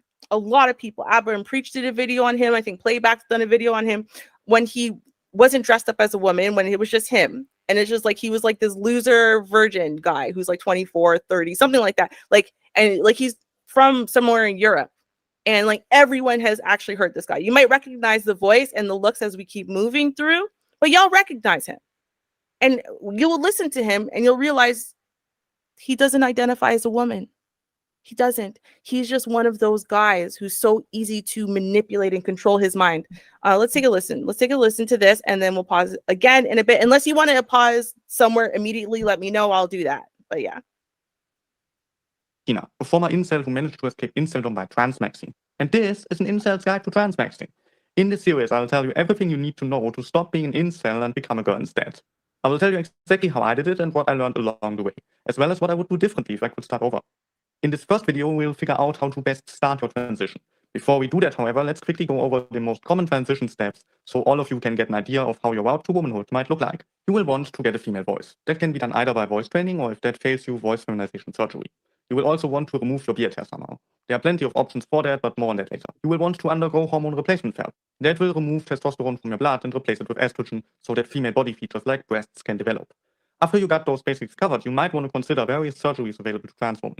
Facial feminization surgery is the favorite for most. And right now, look, you can look at this picture and see what facial feminization surgery do you see? The shape of his face is the same. He's still got an Adam's apple, right? Like pretty much you can see he's holding his face slightly differently. Like it's a temporary thing though. Like he hasn't done any of the surgery. He hasn't changed anything except for grow out his hair, right? And it's because again, he doesn't identify as a woman, does not. Very desperate to have some type of validation amongst men, let's be real. And secondly, to get some type of breaking his virginity because he's an incel lifelong. And the men are telling him, no, this is a great way. Trust me, right? I mean, you'll lose your virginity. Sure, it's going to be to men, but you'll lose your virginity, right? Like, this is what they're saying. Why are we normalizing this is a man wearing a dress? Why are we normalizing that? Like that, there's nothing y'all can tell me that is functional. That this man, mind you, this same dude has in the chat, he tells men how to properly go about castrating yourself. He's not functionally in his right mind. This is a man wearing a dress. Now, I'm trying to figure out, okay, so he didn't do the stuff, but he grew his hair out. He is an ugly looking goddamn female dog. Dude, LLamato, come on up and have this discussion, because you know you don't identify as female. You know you don't identify as a woman. You know that you are a cis straight male. Look how we got to say that. You got to say I'm a cis straight male. Like, do y'all hear yourself now? You got to identify it. Why can't I just say I'm just a man? Like, why I got to say I'm a cis straight man? Sweetie, because literally to literally clarify the point that you were born biologically male and that you feel biologically male and also socially male. You identify as the sex you were born as, right? That is cis male. When you say you're straight, that means you're attracted to the opposite sex, right? So in essence, when you say things like cis straight, right, then you're basically saying the opposite of trans homosexual. Okay, so it's like, it's really not that complicated. If we want to, because if you just say I'm just a man, guess what? As much as we would love that to mean something like it means I identify with the gender I was born in, it doesn't mean that. And we don't even know at that point. You're talking about your sex, you're talking about your gender. No, so why don't you just use the correct language to keep it clear? So now, okay, so let's look at that now. Okay, I'm glad you said it. So you have it where, first off, and yes, Cat the Vat, it is live. So definitely jump on. I would love to hear from LLamato. Go ahead. Sorry. So the mental hurdle, this person already jumped over, because it takes a lot for a guy to openly in public put on a dress. I mean, to put on a dress and say, well, this is my way to actually enhance myself. Dude didn't think to go get a haircut. Dude didn't think to go do some of the facial hair, put on contacts, do all them zits and all that other stuff. His way, his role that he said, first of all, I'm black pill. So we already hear that feel logical. When anybody that says they're on some pill stuff, I'm sorry. That is not logical. That is illogical thought process already off the rip. But then you also jump off the cliff and say, I am wearing a dress, a full-on dress, and female shoes and all this other kind of blouse stuff, like some ugly Brunhilde, and I'm gonna tell other men why this is working. Like, I would rather drop this dude off at a drag show and say, go have fun and go talk to us. Like, you can't tell me any woman in her right mind is going to take this man. No, because that's not what they're selling them, though. This is a subverted community of it is, yes, and that's not what they're selling them. And that's what you're missing. That's what you're missing, though. No one is selling these guys, okay? No one is selling them the concept that women will choose them if they do this, right? Although it tells them that they would have access to, like, say, lesbians and like pansexual women, right? And so it would open up your doors a little bit. They'll have access to lesbians and pansexual women. So I want you to think about it. So let's hold on, stop. Let's stop it right there. So the goal is to get a chick by any means necessary. No, and that's what I'm trying to explain. You said to have access to lesbians. No, I said while they do explain that it opens up new doors that you wouldn't have had access to before being a trans woman, right? That actually, no, they're not selling them the dream of getting a woman anymore. What they're saying is, hey, listen, you fail as a man and you will always fail as a man. Women are never gonna choose you. Amongst men, you will never be successful. Like, men will never see you as a leader or as a worthwhile friend or anything. What they're saying is, since you fail as a man on all accounts and there's nothing you can do about it, because remember, Black Pill teaches them there's nothing they can do about it, right? It is what it is, and society upholds men who have certain characteristics as men, and everyone else, you're a soy boy, you're a loser, you're gay, you're whatever, but what you're never going to be is chosen as a man. So what they're saying is, listen, hold on, let me finish. So what they're saying is, hey, listen, this is how you can get some play. But there's a caveat, And the caveat is it's probably going to be from a dude, but at least you won't be a virgin anymore. You'll be sexually desired. Wow. Sure, That was dudes are going to be enough. sexually desiring you, but at least you won't be a loser anymore. And you get to benefit just like women do. So you get to sell your image online, and people will just value you just for existing, and they're going to pay your way through this and that and the next thing. That's why I said, I'm like, no, there's actual lists where So they're why not selling just it go to them. be So I got a question. I got a question because I'm just listening. So all of this is just for like a feeling of belonging. I just want to know, like, is it just for like? I'm just asking the question. Is that what the? Yes, that's what this is. No. Okay. Yes, it is. No. Can you explain? They want to feel like they have a place in humanity. Like No. I get the whole, I get the change and everything, but this is just like we don't want to change. So I just want to understand it before. So hold on. So you have it where, and I'm speaking as a father, and as a man, that you already have it where these people have already opted out of trying. They're like, it is what it is. You're just stuck like this and this and that. And I'm like, so you mean to tell me the Lizzo camp is out there winning and just living their best life at Fat Girl Camp, and they're out there slaying it? But however, hell, I just watched an Instagram video of a disfigured man with a woman. Now, how is it possible those people still went on throughout humanity? Burn victims, all kinds of different people with different stuff, lymph nodes and cancer. They went on throughout humanity in third world countries and were able to find somebody. Ready? But people, I have an answer. People that can get on social media and do whole similar. And this is why I said this is where the mentally sick and delusional are trying to take as many people to hell as they can. Because now it's a recruitment of, if I'm weird, if I get more weirdos on board, then my weirdness doesn't seem so bad anymore. No, so, that is, they don't care about that. See, the thing, weirdos. I let you stop, Ruby. Let me get at it. If that's the case, I don't know why all you incels just don't go to jail. Go to jail and go find Big Papa and say, "Hey, no, I can't. I'm sorry. I gotta pause you there. Because you keep conflating. Because you're conflating the two groups, and it's unfair that you do that. But what are they doing? You are. I don't care what. Listen.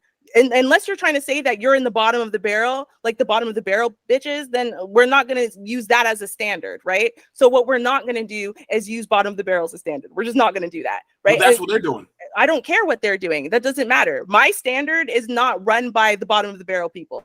It's just not. So now here, this is where the problem comes in and people are getting confused, right?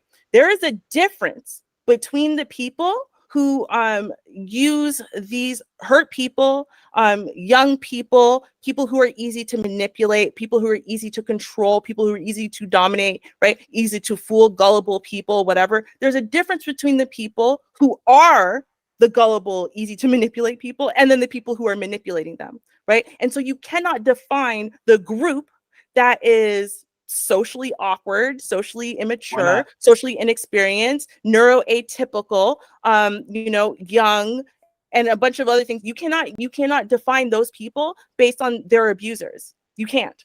Just like you can't define a woman who is being abused by the man abusing her. But we're right? talking about this group right here. Right? Hold on. So this group right here gets to define humanity. Like they do videos talking about if you're rich, successful, and you look like this. They're defining people. So no, when they literally, do this that, guy is not. So we listen to Wheat Boy do his whole definition of society. Wheat Waffles doesn't do this, and that's what I'm trying to say. So while Wheat Waffles will sell so he will sell things. So he sells it.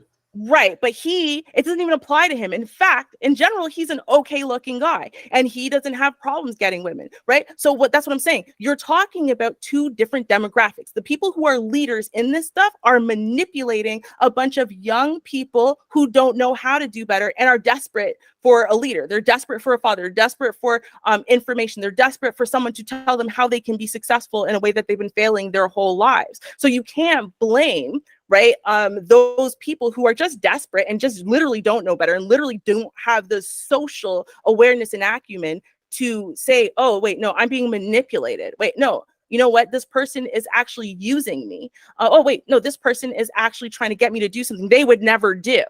Right. And I mean, you've seen it happen. You've seen it happen in grade school, middle school, high school, right? There was always that kid that could be manipulated into almost anything. And it was amazing how they could be shamed and guilted and manipulated into doing almost anything. And it never occurred to that kid to turn around and say, well, you do it then.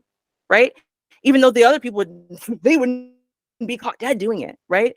But like, it's okay. They can shame you into doing it. And it's like, there's a lot. If you multiply that one kid in every school or every class, right, by every single school in America, that's a lot of kids. Okay, that's a lot of people. And this is what we're not realizing, right? And again, this is why I said it's incredibly important for people to really see what the actual onset of transmaxing actually is. Okay, because it's not even wheat waffles. It is not. It's a sicko freak, okay, who figured out that he could abuse and manipulate a population of weak people for his own amusement and for his own basically for amusement and for his own spank bang. Why are we paint these dudes as just victims? Why can't we hold them accountable?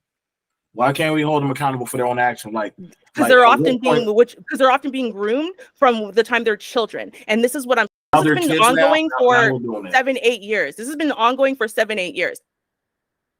And this is what a lot of people don't realize. Transmaxing is not a new phenomenon, okay? And where it originated, right, which is over in 4chan, over in Reddit, and those places where it originated, it was happening to a lot of young people.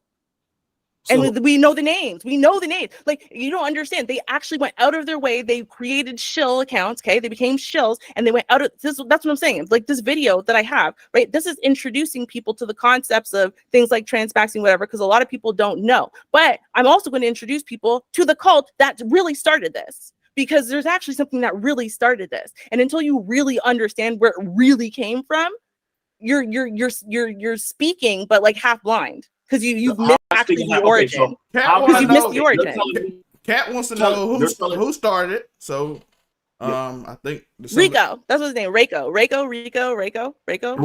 Show a picture of Rico. Actually, I can show the part of the video that literally speaks about this in detail. Wait, I don't know. You want to send the link now and then get everything prepared, or just you can put it. Didn't you put up the link? I'll put the link in the. I'll put the link in the chat. Here's the link. So if you want to come up.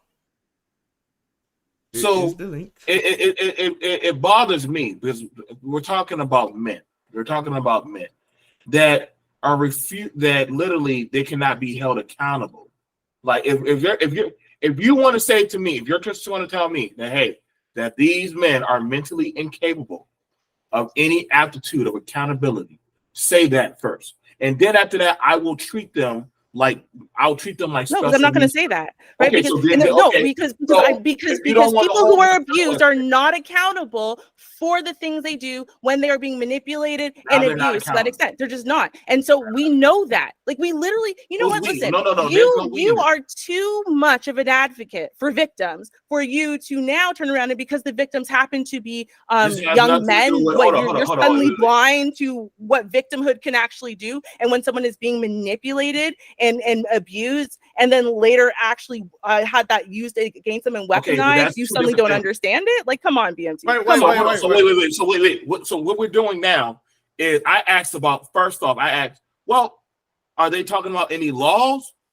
I really said, actually, they literally are talking about, and I told you this video that we're about to skip addresses. That's what I'm saying. Like I didn't make this for like shits and giggles. I literally put together an entire docu-series to break down everything that we actually know about transmaxing, all the little details, including the benefits that they talk about and what they're actually selling to these young people, right? And then I finish it all off by talking about, okay, and here's where the origin was. It didn't start a couple years ago, y'all. This is from years and years and years ago. Young people. Why you keep on calling them young people? Let's go watch the video. Maybe we can get some explanation from the video. So, all right, let's go. Aesthetic in order to live as a woman when you're really not that interested in it. But did your car insurance? try to turn every self-Transmaxxing. And in 2018, an individual on 4chan took this idea so seriously as to try to turn every self-loathing lonely anon on these sites into a cute femboy, even if it was against their will. In the process, he turned the internet against him, starting a manhunt to dox him, track him down, and hold him accountable for his crimes. This is a story about incels, shills, sissification, grooming, and blackmail. This is the story of Reiko's trap harem. A shill is someone who tries to engage in deceptive or covert advertising. Shills pose as regular posters to appear natural and blend in as if they were unrelated individuals, while promoting something they're associated with. However, the people labeled as shills usually advertise something that goes against a board's typical ideology or set of values, so it's used pejoratively against them when observant anons notice their mischief. Maybe someone's trying to promote their Discord server when people are just trying to talk on the board, or perhaps it'll be an individual attempting to push leftist ideas on a far-right board, or vice versa. Some shills just want to derail conversations and threads by starting pointless arguments, do a little trolling, if you will, merely for its own sake. Others make what is called a slide thread, a meaningless thread meant to decrease the quality of the conversations happening on the board. It fits the board's purpose just enough so that it doesn't get moved to another board or deleted, with the sole intention of making other threads slide down on the board's catalog, hence the name. But not all shilling is created equal. Some shills are more creative and unorthodox than others. Sure, you could just promote your Discord server or your ideology, but what if you promoted a Discord server with an ideology that's consisted exclusively of compelling lonely men to cross-dress? It sounds weird, but in 2019, R9K became flooded with so-called trap threads, which proselytized the benefits of becoming trans or just cross-dressing and being a femboy. Let's be clear here, we're not talking about the trans threads on a board like LGBT, for example, which serve as a forum for trans people to vent and share information. The threads on R9K were attempting to market the transition to lowlifes and outcasts by pandering to their insecurities. If intrusive gay thoughts were ever a thing, these certainly read like them. So why haven't you become a cute girl yet, Anon? It's so easy to do. HRT is actually ridiculously cheap. Already looking pretty feminine just from some light exercise and a decent diet. Time to leave the male gender behind. He hasn't taken the trap pill yet. Why do you want to be lonely? So why haven't you taken the pink pill yet, Anon? It's extremely cheap and easy to get. Girls don't have to be lonely. So why haven't you become a cutie girl yet, Anon? It was sold as a way to get laid, with the catch being that you're gonna get laid with another dude. If you can't attract a woman, become a woman and attract men instead. As ridiculous as it sounds, R9K is a red board, meaning it allows not safe for work content. Add to that the pre-existing popularity of anime and fetishistic content among this demographic of men, and this material infested the board with ease. Just post a thread with a picture of a cross-dressing male, a trap if you will, and start selling transitioning as the solution to every robot's woes. The shenanigans didn't end there. There were also guides and instructionals, such as how to achieve trap mode aesthetics. This image includes diets and exercise recommendations, including but not limited to eating more soy, drinking water from plastic bottles with BPA, eating less meat, and drinking semen. Of course, much of this material was more explicit in nature, but we can't get into all of it. Who was behind such a ridiculous effort and why? Was it completely organic, or was someone trying to convince presumably straight men to become gay? And how could that even work? Were Anons suddenly discovering their true sexuality en masse? Was this a sinisterly orchestrated plot? The filth and decay that you will not leave unchanged. You shall become something that you once hated, and forevermore shall you be that twist. This is literally Rico's. This is a clip from Rico's, what do you call it, like a manifesto or whatever, right? That was in his Discord. So just, you know, because I know it kind of jumps really suddenly. And horrid thing. No, I do not care for simply victory over this invasion. I shall see minds warped and bodies mutated into purposeless forms by the changer of ways. With the consent of those weak-willed enough to heed the siren's calls, I fill the board with. There is no victory over the chaos we presently represent, but there is victory over the souls and minds of the visitors and the casual users of the board. I will not stop until every man who dares enter this holy place of ours is faced with a wall of knives, onto which he shall willingly fall upon, or a wall of needles, which will close in and mutate him into the abominations we love to laugh at. The trap spam has threefold purpose: to normalize the idea of trans people as a force in their lives, to confuse the users into seeing femininity and masculinity where there is none or both, and to convince the users of a prevalence of these ideas in outside society. Those that actually do go outside and see the world for what it is know that there are nowhere near as many traps as are presented, but chances are if they go out that frequently, they do not have the time or alignment to argue against it with their likely liberal views and busy schedules. Okay. So they wanted to normalize trans and blur the lines of masculinity and femininity. No, they went to normalize traps. So a trap is not trans. Well, you just said blur the lines of male and female. Yeah, but again, a trap is not trans. Okay, so Trans people identify differently than the gender that people would say they are, right? Let's go look at let's just look at that, right? So you want to blur the lines of what it means to be a man and to be a woman, right? And you're telling men how to lower their testosterone. And what Reiko's doing is telling you is what is and this one saying this is manifesto. He's telling you what his intention is. His intention is to intentionally this is why he had all these shill accounts and whatever. It was like millions and millions flooding, saturating every possible social media market. Why? To try to make it look like traps, as in guys who are straight, guys who don't really want to cross dress and whatever, but then do, right? Trying to make it look like it's super normal. Everyone's doing it, right? And yeah, you could be a super masculine man and still dress up in female clothing and feminize your body and then, take pictures, sexy pictures for me and still be a masculine man. I got a question. That's what Reiko was doing. So yes. Let me ask you, as a woman in a relationship, do you agree that you seeing a man come into a bar with lipstick and a dress and high heel pumps on and a wig, do you still see him as a masculine man? Right. Do you not I'm asking you as a woman. No, but like it has nothing to do with me. It literally doesn't even have anything to do with what women think. It's a question in the chat that I do want to get to. They asked this question. I want to give it to the chat. It said, do y'all believe in strict gender roles, strict/strong gender roles, or do you believe in a wider scope of gender existence, for lack of a better term? No, there's only a man and a woman. I don't believe in no other shit like that. No, I'm not playing that game. It's man and woman. There's nothing else. We got to stop doing these games now. This is why people are messed up. This is why you're seeing this subversion of men. They like I said, this is why you're seeing where men. This is why honestly the U.S. military can't even properly function, because men don't even know how to be men. And women right now, they dang sure ain't going to jump into the road when they start a draft. We done seen that with Ukraine.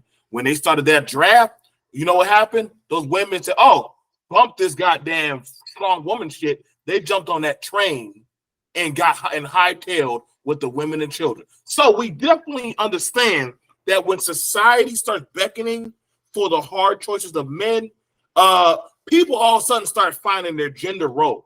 It's only at a convenience, then all of a sudden do they start getting to say, I pick and choose. But see, when we actually get to see these things hit the ground, that stuff goes out the window. Well, except for the fact that there's a whole bunch of people who literally are not born, we'll say stereotypically male or female. I mean, just literally biologically, right? Not only by the fact that their literal genes are not XX or XY, because there's other karyotypes you can have, but also that their bodies don't present as male or female at birth. Right. So there actually are people who are literally just born outside of the male/female sex. Right. That's so we're talking about like biological sex now. Gender in and of itself has to do simply with like your identity. Right. So I'm going to talk about biological sex because to me it's a little bit clearer. Right. And so while the majority of people are either born biologically male or biologically female. Right. And people who have a vagina, right, tend to be XX, and people who have a penis tend to be XY, right? That is the large majority, right? But I do think that acting like the other people with the other karyotypes or the other body displays, acting like those people just don't exist and like they're just invalid, or by doing heinous things to them in essence at birth to try to force their bodies into a display that might not work with the way that they think and feel and the way the rest of their brain's gonna develop after puberty. I think that that's also horrific. So I do think we need to find a balance where we need to acknowledge things that we biologically and scientifically have proven are valid and are true, without invalidating other things we already know are biologically and scientifically true. Okay. Hello, we have a guest. LLamato. Yeah, all right. Hi. So now I give me remember 1 second. The volume is very high, very bad for ears. Just 1 second. Perfect. I definitely remember. Oh my gosh. I remember. I don't even know, how did you find our channel? That is amazing. But I don't know. I just but I searched definitely for have a lot of Transmaxxing questions. on Twitter to see how my newest video is doing, and yeah, you guys popped up. I thought like, oh, this is live. Might as well just pop in. I'm sorry wow. for Well, looking you a know bit what? whacked. Thank It's you like for 4 a.m. coming. over here. But give me 1 second again. The audio. I need to turn the This is volume gonna be a down, good. otherwise Now I I'm gonna gotta end put up down the dead controller here. and actually pay attention.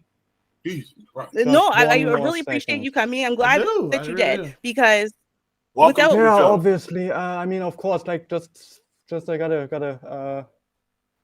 yeah, the audio yeah, is no, getting definitely really go ahead. Can I go on what I gotta say? Can I go on what I have to say now? Yeah, go ahead, BMT. So okay, Yeah, so sure, you all can, so but the thing about it is it's this: like, this concept that somehow by telling men that if they transmax, they're going to gain some type of leverage as a woman.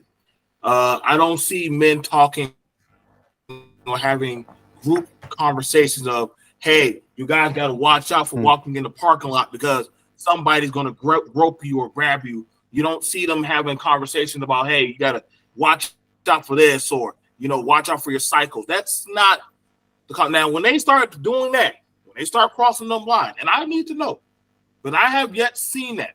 I don't see them saying women, them trans and children housing houses yet. I haven't seen that yet.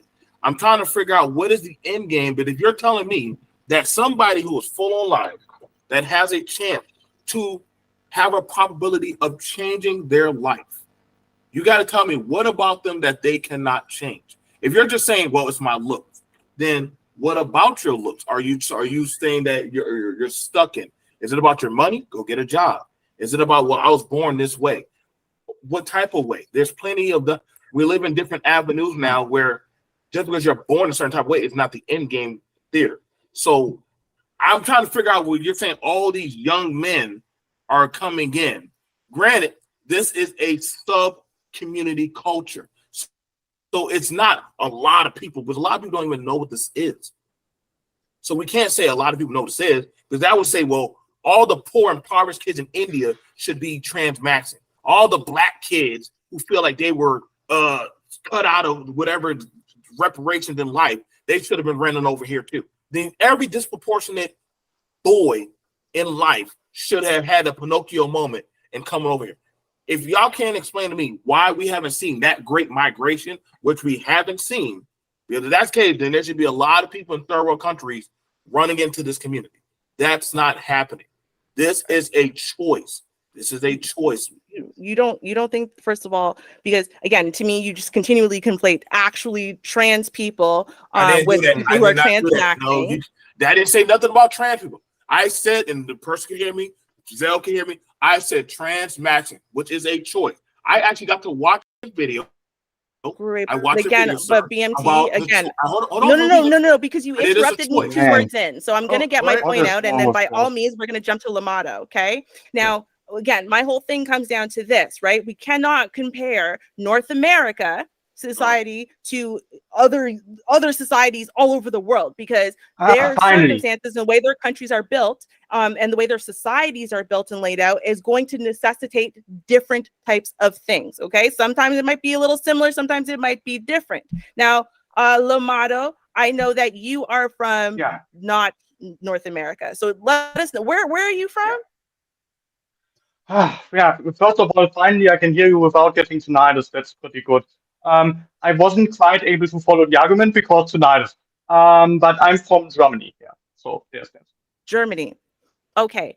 And so now, if I remember correctly, right, there's been a lot of content creators who have covered your videos over the years, right? This is the first time I only accidentally came across your video when I was putting together my collage.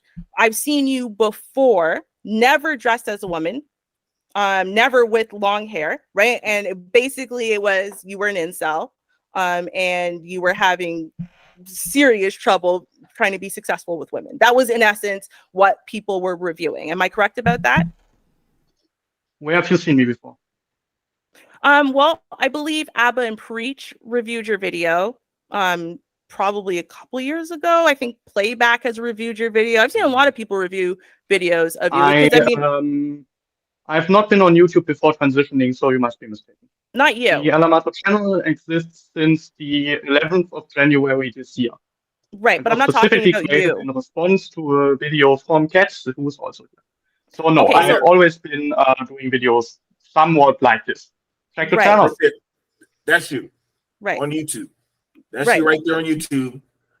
You have 2 months ago 116K views. You're pretty big. Like they like to use you a lot. Wait, 160K views? That's not me. Can you show me that? Like, wait, no, I haven't. Okay, I'll show you. Here, That's what I'm saying. I don't think you realize that people were finding your videos wherever you were releasing them before for the last several years. People have been finding your I videos have and literally reviewing no them. idea what you're talking about. Show me the evidence. So wait. Okay, Well, he's showing it right now. Most of these are just. When did you say you started YouTube? When? The 11th of January this year. So 4 months ago would be according to that. Is there anyone older than that? Because I want everything. Make sure everything correct so you can. I haven't posted videos on the channel, and I wasn't active on YouTube for like the last time I was active on YouTube was when I was 12. Like I think you're mistaking me for someone else, cool. guys. But but in real life, is this you? Hold on, let's see. Right here. Real life is what me. Hold on. Is this me? Ruben, what's the date on that Could you video? please show me what videos you're referring to? Because I've literally I would like to know this. Hold on. Lamato, just do this. There you go. Put in Right here. Transmaxxing. Is that you? Well, I'm finna see. Yeah, That's not him. That's 100% you, right, Lamato? Wait, I have no idea what you're showing me. Like, where can I see it? I've never seen it. You don't see in the camera? Is that you? BMT Black hat on? send it to me, No, and I I'll don't send it see to you. anything in any camera. I don't see any of your cameras. Yes, Like, I why got is that? You don't see us? Wait. Just. Oh, he's in the Hold on. StreamYard. Yes, he's in StreamYard. Okay. So. I'm sorry. You know what? You're in the StreamYard. We're not in the StreamYard. So okay, it's on the actual show. Everyone else can see it, but we have to get it in the StreamYard. Sorry, my bad. So I'll explain to you like this. That would be good, I guess. We're gonna get into the StreamYard for you. Some Sorry people about in the that. chat said it's not him, so we want to make Thank sure. you. That, Yes, I a just lot want to of make sure. One mic. Yes, it is. One mic. There you go. Can I So say something? I posted it. If you put in Transmaxxing, right? If you put Transmaxxing in the search engine of YouTube, I'm about to send okay, it to you. put in Transmaxxing, and then what will happen is you only gotta scroll down. Your video of your channel, which 4 months ago is 4 minutes and 49 seconds, and it's your post. her. That's And not it- her, and by the way. I apologize. Yeah, the one with 6,000 views. Yeah, that's my most successful video. Yeah, that is actually me, but the others are not me, and I would like to be shown the others so that I can say something about it. I might actually know the people because I have been in the Transmaxxing community for significantly longer than I've been. Right. I'm about to That's why I showed you that video of you. That's your channel. I showed that's you. So that was 4 months we don't want no ago. confusion, That was your video right there. The LLamato channel No, with, hold I on. think now Did you show the 509 video? subscribers is 9, yeah. Okay. If I just wanted to clarify. I still I'm don't glad we see anyone clarified that. I'm about to. Hold I'm on. about to One send moment. it to you. Zal, hold on. Okay. Yeah, okay, good. Because I was gonna say, Zal, I sent you 2 videos so you can get them into the StreamYard for Lamato, so that way we can get this clarified. Because to me, that looks exactly like you. It sounds like you also. That's So not him. That's not him. That guy's actually been on TV. That guy's actually been on TV. So it's clarified. It's not. It's not her. Lamato, you go by her. I just want to make sure. Her. Yeah, I'm going by Figure. If Yeah, her. manage, So- if you can't manage, it's not You go by her? I would hide it. By her and she. I just want to make sure everything. no, else- hold on. I want to hear Lamato tell me that that's really not you, because to me, like, I literally by point show comparison, the me. chin, the nose, the eyes, the nose.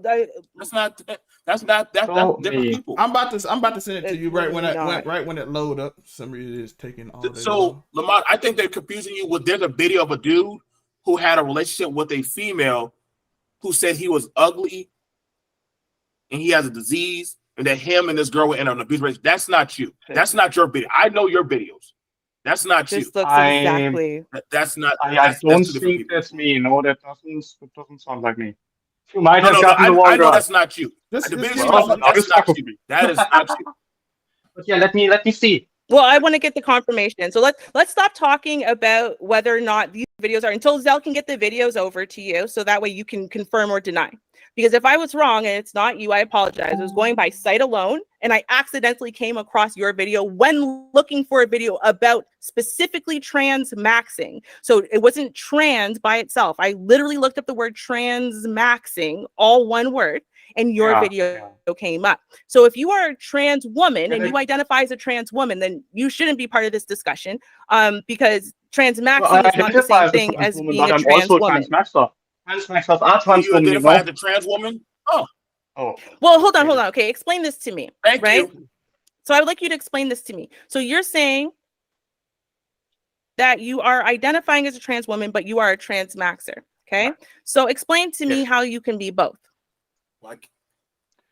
Well, because you must define what a trans woman is, and I actually made a video about that. It's called "What's a Woman Anyway," and there I basically go over that we identify a woman not by feelings, because we can't see her feelings. We have no way of perceiving her feelings accurately. What we can perceive accurately is also not her chromosomes. Like who does that? Did you ask your last date for a chromosome test? I think you didn't. So what transmaxing suggests is you go by how we have identified men and women for essentially thousands of years, essentially like as long as humanity has existed. And that is primarily visual cues and secondarily audiovisual cues. So if you are, I see the links, thanks. So if you are passing as a woman in a sense, then you are a woman whether you want or not. And because I am a trans woman, like I've been clocked as a trans woman, people see me as a trans woman now, not as a man, and trans women are woman, I'm a woman. That's the rationale. Okay, so how are you a transmaxer?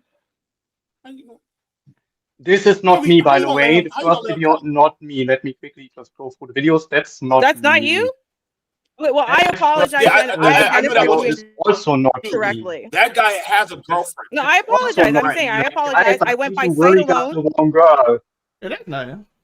Now, like the video you watched on Steam, and that's my video, but that's not me. Like the videos of the guys that you just sent me, that's literally not me. Yeah. So that's not him. Right. That's literally not me. So then, first of all, let me apologize and say I apologize, because I'm the one who picked the video. Again, I wasn't looking for your video at the time. I just kind of accidentally came across it and went, oh my gosh, isn't that dude from I Will Preach's video? So, and I watched him like, yeah, it's the same voice and everything. And I put your video in. So I apologize. I misidentified you. And I'm the reason why you're even in our video. Now, LLamato, the video that you watched with me, like where I wore the other dress that's over there. The last one where I joined and then said, hey guys, I can come on here. That's for me. Like that's one of my most popular videos. But the guys in the reaction videos are not talking about me. That's a completely different person. Okay, so I have a question now, because I really need you to clarify this for me, okay? Because transmaxing is not people who were born biologically male and then identify as female and start transitioning and then identify as trans women. That is not what transmaxing is. So why do you call yourself a transmaxer? That seems very confusing to me, that you would conflate your actual transition with these people. Can you explain to me what your transmaxing is so that I can then explain what my transmaxing is? And then we maybe find common ground. Yeah, that's a good idea. Okay, so transmaxers are black pill incel males, young males often, who are told that their features are too feminine. So they are, in essence, never going to be able to be successful men, nor are they going to be able to get, break their virginity and get a woman to love them, marry them, whatever. But they do have the features in their face, the size, the height, everything for them to be successful as women. So if they were to start changing into a woman, right, their appearance and whatever, living that way, they'll probably have to sleep with men, but they're going to be able to be, break their virginity, and they'll be able to be successful in a world that allows women to basically rule the world these days. So that's in essence what transmaxing is. I will say, at least defined based on the hours and hours of research that I've done. So how do you define transmaxing? Yes. Transmaxing is officially defined as stated by Ontology in the Transmaxing Manifesto as transitioning for personal gain. And that then can be broadened up to or narrowed down to mean the following. You are a trans person, a person that wants to transition, but you're not only, or you're not doing it, or at least not only doing it for the traditional reason of transitioning, which is lessening or alleviating gender dysphoria.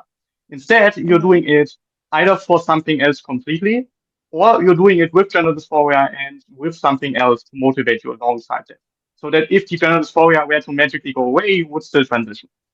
That personal gain is what that is talking about, that extra gain in addition to alleviating gender dysphoria. And that can be anything. That can be benefiting from female employment quotas. It can be being able to access female-only education. It can be being able to find a girlfriend or boyfriend. Yes, yes. It can also be, in my case, it was freeing myself of the sexually manipulative power of women, because that's a common side effect of male to female HRT. So yeah, it can be any benefit that you might derive in addition to alleviating gender dysphoria from transitioning. BMT, do you have any questions Now for it her? sounds valid for time. Yeah. I doubt it. So I want to. So I'm trying to find out. All right, because I watched your video and I did a story covering over that. Now, the process of I saw it in the comments. There were guys asking about mutilation or change doing that. Do y'all not worry about when they do that? Like, you know, y'all telling them about their mutilation. Do y'all not worry about the repercussions of the damage that they could do? But that's a pretty hefty choice of a change. Like, do y'all not worry about that? With y'all telling guys about how to tighten it off or fall off, or how to properly remove? Why not actually properly go, get them help on that? What specific kind of mutilation are you referring to? There are a lot of changes penis. involved in gender. Well, it's one thing to wear a dress, right? But it's another thing when you're actually removing of the genitals. Like, does that? Okay. So you're talking about omniectomy and sexual reassignment surgery. Yeah, now that makes sense. Yes. Let me just quickly state that the official transmaxing position is don't do it. There are transmaxers who have done it. Those are usually the people that do transmaxing in addition to alleviating gender dysphoria. I haven't yet met a person without gender dysphoria who has gone that far. But you can get a lot of the female benefits without actually doing that. If you think about it, when was the last time you identified a female or a woman, I should say, out on the street by their genitals? I'm guessing that's a long time ago. So your genitals aren't really that relevant to transmaxers because we transition for benefit, right? So the most important aspects of our transition for us are the things that give us benefits. And having a penis versus having a vagina, that's actually not as beneficial as people think. It's like, when do you need that? So you don't have gender dysphoria, is what you're saying. Just to be clear, so you I do don't not have gender dysphoria. Okay, so then respectfully, because to me, I actually believe real trans women are women. My parent is a trans woman. So to me, what you're doing, I think, is incredibly harmful and disrespectful. And what it does is it cheapens the real experience of trans women who've lived their entire lives with gender dysphoria and have to go through so much pain and suffering and damage, in essence, right? Just to be accepted, and oftentimes get entirely rejected by their entire family, friends, the court systems actually oppress them or definitely don't benefit them, etc. Right? And so to me, this is why at the beginning I was very confused, and I said, how do you identify as a trans woman and a transmaxer? And the truth is that you don't actually identify as a woman at all. You are going to transition from male to female because you think it will be beneficial to you, but you don't have gender dysphoria. So you don't identify as a woman, because in order for you to identify as a woman, you would have to have gender dysphoria. To follow number one needed thing. To follow on what Ruby was saying, it does. Do you see how people can get upset when you just say, I'm doing it for benefit? Like, I just want to, if being a woman in this situation is beneficial, I'm going to do it just for the benefit, versus I feel like I am a woman, and that's, you see how people can easily be offended. I just want to get your thoughts on that. let me first address the gender dysphoria argument, please, and then I will get back to the getting trans and other people offended about this argument. All right. So, your whole "I'm not a woman because I don't have gender dysphoria" argument hinges on the condition that gender dysphoria is required to be perceived as a trans woman, when it is very clearly not required to be perceived as a trans woman, as I'm perceived as a trans woman every single day of my life now. So in terms of perception, going by how Transmaxxing identifies a woman, I'm a woman just like every other trans woman. It's a difference of definition, and I would just humbly ask you to accept the Transmaxxing definition for the rest of this conversation, just so that I feel more comfortable. But if you don't want to, I can understand that. I just don't think that gender dysphoria is necessary to be trans, because people can perceive you as trans just as well without it. They can't look into your mind. They can look at your boobs. All right? I do have a question though. So, according to Kat in the chat, you are transitioning, right? Or I am transitioning. I have been on hormone replacement therapy for more than a year, and I've actually forgotten to take a pill. So join me while I take a pill. Okay. So I have a question. So this is good because I literally was just saying all this stuff. So when trans girls, do y'all feel that by going in the position of being a woman, what position have you gained by now by being a woman? What position have you gained by being a woman now? What have you gained now? Benefits. I'm so curious about it. But this is everything I've been saying about the Transmaxxers. Now y'all are going transitioning over to being women. What have y'all gained now? What gains have y'all gotten? Well, different members of the Transmaxxing community have gained vastly different things, but I'm going to focus on me here, as I don't want to expose anyone else who might not like that. There's a reason why there are only 2 Transmaxxing channels on YouTube. So the benefits I personally gained was, well, pretty much the first thing that happened. Like day one, I identified myself as trans. I was still not on hormones. I was doing nothing. I bought a trans heart, like a heart-shaped necklace with a trans flag on it.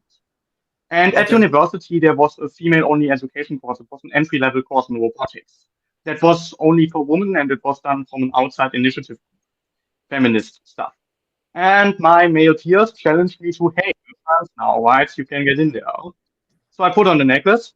I was like, hey guys, I'm a trans woman. I just got started. Can I, join you for a session and then get myself written up and all that? And they were like, yeah, sure, come in. So the first thing I was able to access was female-only education. And there was no male equivalent or mixed gender equivalent of that course. So there's that. I found it pretty unfair. But yeah, I was able to get in. I only attended for one session because I didn't really want to attend. It was a challenge. But you just want to test drive. I could have just. You just want to test drive. So that's the first thing. Want to say something, or should I just keep going, because there is a bit more? You can actually a lot more. Now, just trying to make sure before you keep going. I got a question. So, does this ally itself into that of the LGBT? Is that where y'all be falling now? Is that where y'all fall with this also? Do y'all get the same LGBT benefits? Well, LGBTQ plus stands for oh my god, lesbian, gay, transgender, and queer, and all the others is the plus. Yeah. So you fall, I'm transgender, so of course I'm part of the LGBTQ plus community. Mm-hmm. So BMT was asking you if you get benefits. So do you have additional benefits from now being able to identify as part of the queer community? And if so, what are those benefits? Yes. Yeah, absolutely no problem. For example, at a trans, I'm going to call it trans get-together. Like it was a, well, it was actually, we met a couple times before, but long story short, I met a person who ended up being my girlfriend for about 4 months at a trans-only get-together. So before Transmaxxing, I was an incel, and I solved the incel problem by reducing my sex drive, so I no longer wanted sex. And then relatively shortly after that, well, not so shortly after that, I met this woman, this trans woman, and obviously I didn't tell her that I'm a transmaxer. For those 4 months after that, she immediately left me. But yeah, if I had kept lying, I could have kept her, and I got a trans girlfriend out of this. So transmaxing works. Like you can deny it, but the original promise of transmaxing, getting a girlfriend by being trans, works. Okay, sorry. You're saying transmaxing works to what? Wait, after you answer, I got a question. To access the trans dating pool, for example, like that's the other benefit to say this in one sentence. I was able to access the trans dating pool successfully. Okay. Yeah, you know what? Because the reason why I was asking when you were saying transmaxing works, right? Yeah, it's kind of like blackfishing works.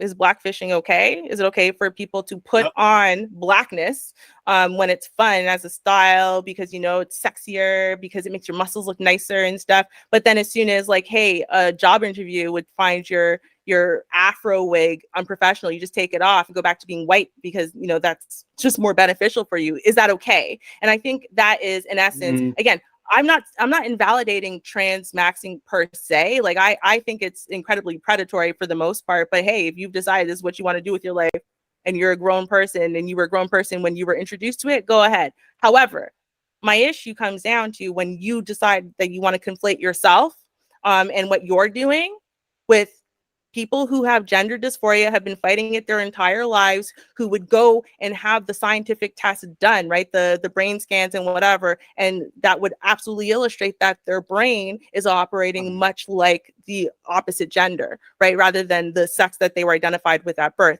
So like in and of itself, the fact that you're just making this choice and whatever, I don't think you understand that the fact that you're conflating yourself with trans women, right? Not transmaxing women, but trans women. What you're doing is you're basically giving cannon fodder, right? You're giving fire to the side that says any old man can just turn around and choose to put on a wig and a dress and go into a lady's bathroom or a changing room or whatever. And that just makes it so dangerous for women. Yeah. And this is why we should invalidate trans rights altogether, right? Like, do you not understand that by you conflating yourself with trans women, that's what you're doing is you're giving fuel to the fire against trans women who can't just take it off when if they feel like it, if it's more convenient for them because it's not beneficial anymore, because that's actually who they are. Like, do you not see a problem with that at all? There is a lot to unpack in your argument. Let me go from the first point to the last point in chronological order. So the first point is it's like blackfish. What was it called? Blackfishing? Yeah, blackfishing. Thank you. I think the comparison hangs in that you can just put off your black makeup. You can just take that off. I'm not going to be able to take off those tits. I live as a woman full time now, for better or for worse. So I'm enjoying both the benefits and the disadvantages of the trans woman's experience. So that comparison is, in my opinion, not quite accurate. Next, you said that I am conflating myself with gender dysphoric trans women in that I do not have the same experience as them because gender dysphoria is such an integral part of the trans experience. To which I would say I agree, but what the gender dysphoria causes you to do is to transition. And at the point where you make the decision to transition, either due to gain or due to gender dysphoria, you're basically running down the same pipeline, right? You're going to get yourself hair removal. It's ludicrously expensive. Don't get me started. You're going to get yourself HRT, which actually over here is not so expensive, but still, you're going to get yourself maybe facial feminization surgery with, oh my God, you don't want to see how much they quoted me for that. Like, yeah, so it's like, it's a long, arduous, and painful process for both of us. It's just that what drives me is the hope of gaining a better life at the end of this. And what drives the gender dysphoria person is the hope of gaining a better life at the end of this by alleviating gender dysphoria. I don't see the difference in experience here once you made the choice to transition. That's the reason for the choice. I have a question. Oh, you got Can I address the last part of the argument? Okay, otherwise I will forget it. Okay. Okay, last part of the argument is, don't you think that it's harmful for trans people if you demonstrate that any old man can just transition and go into female bathrooms? Yeah, maybe. Like definitely, honestly, I completely am aware of that. But the thing with that is, and they have been able to do that forever. Like, it's it's it's not easy to fake having gender dysphoria so you get a diagnosis, but it's not impossible.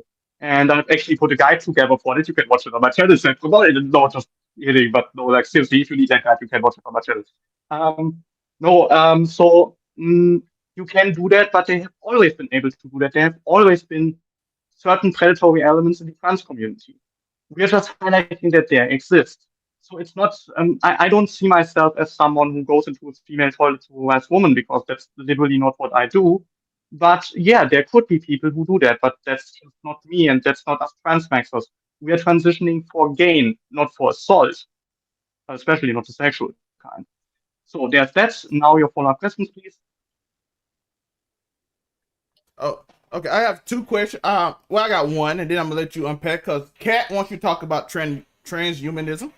So you can talk about that. But I do wants to talk about transhumanism. Of course, she wants me to talk about transhumanism. Yeah. So yes, she's mad at me. In Yeah. essence, that's why. So she wants you to talk about transhumanism. Yeah. So I do want you to. I do have this. You said perception. So you said I'm perceived as a woman, right? So trans woman, yeah. Yeah, as a trans. So are you transitioning just off perception? Therefore, it's beneficial because people already see you as that, or is it another reason underlying? And then you just like, I'll just go with it. Yeah, I originally started my transition to reduce my sex drive because I found myself being susceptible to sexual manipulation by women, and the sex drive between men and women in large part enables that. So I'm taking hormones primarily for the anti-androgens, and then I added estrogen in as an antidepressant because it turns out taking just anti-androgens makes you pretty depressed. Some trans people have the great misfortune of the depression persisting after they insert estrogen into the mix, but luckily I don't have that. So yeah, I started taking estrogen as an antidepressant, as silly as this sounds, but it was just the most easily available drug that cured the effects of andropur. And it also makes, of course, passability a bit, it makes you a bit more passable, like your skin gets softer and you grow, those things that, luckily I'm not wearing anything revealing. It's definitely helpful when it comes to passing and gaining benefits. I'm not saying it's a requirement, you can pass perfectly well without HRT. Everyone who's looked at the stream of Finster knows that. But I took it for other reasons initially, so I guess I'm just gonna, live with the changes. Now, question, Lotto. Now, all right. So I've been, huh? You can call me Tina, by the way. My name is Tina. Okay, so let me make sure I'm getting all this correct. So you now, so Black Pill, seem like Black Pill is now crossing over into the LGBTQ. It's crossing over into the LGBTQ community, which I figured that would be happening a long time ago. But now that y'all are now LGBTQ and y'all are getting benefits and stuff, so congratulations, because that community has open doors all over. So so y'all can exist how y'all want to. Do y'all see yourself now that y'all have to come into the light? What's the end game? Like, first I want to ask, what is the age bracket of people coming into transmaxing? What is the age bracket that these people coming into transmaxing? What is the age bracket that you see? Yeah, it's hard to say because the thing with that is it depends upon what transmaxing subcommunity you look at. If you look at my channel, you will find that my viewers are actually a lot older than I expected. Like, they're older. 30 to 35 is my average. But those viewers are not necessarily the people who actually do the transitioning, right? Of the people that have transitioned out of the transmaxing community that I've long been a part of, the people are mostly roughly my age. So think like between 20 and 25. Okay. I'm 23, by the way, just for reference. Okay. I have another question that BMT can ask. It's a thing going around, and I'm not speaking directly to you, but do you think it's the same thing with red pill people? It's do you feel like even in your area, even though you said there's not many right now, Do you feel like there's people taking advantage of your area? The same way with red pill, the same way with feminism, the same way with everything. Can you see when people see, and how did Transmaxxing get this reputation by maybe a bad actor? Well, I think Transmaxxing has been misrepresented in a couple of articles, and as a result of that, to the general public as a whole.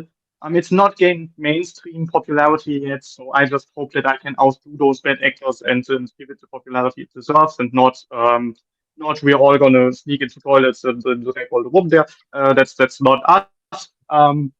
We're just gonna sneak into your education and get the education that shouldn't be female only in the first place. But point being, yes, I have seen that, and I can see where it's coming from. You see, the original Transmaxxing manifesto, the writer of that thing, a guy named Vintology. Let's just say he has a bit of dirt on him, and journalists are good at digging up dirt, which is also in part why Vintology and I parted ways about 3 months ago. So, the manifesto doesn't really accurately represent what I would like Transmaxxing to be, and it's been used as the primary source for many of the articles that made Transmaxxing famous, including, of course, the very first article on Transmaxxing. Why'd you write the manifesto? By Sanjana Hitmen on the 3rd of January this year, where I and Kat were also interviewed for. If you want to read that article, it's one of the better ones on Transmaxxing, definitely. Well, how long have you been transitioning? If you want to have a sorry, what? I was just wondering, how long have you been transitioning? She asked, how long have you been transitioning? How long have you been transitioning, into being a woman? Define transitioning medically, socially, what type of? You can define if these are different timings for you. You can give us the timings. Yeah. I made the decision to transition on the 19th of June 2022 after I joined the Transmaxxing Discord community on the 17th of June 2022.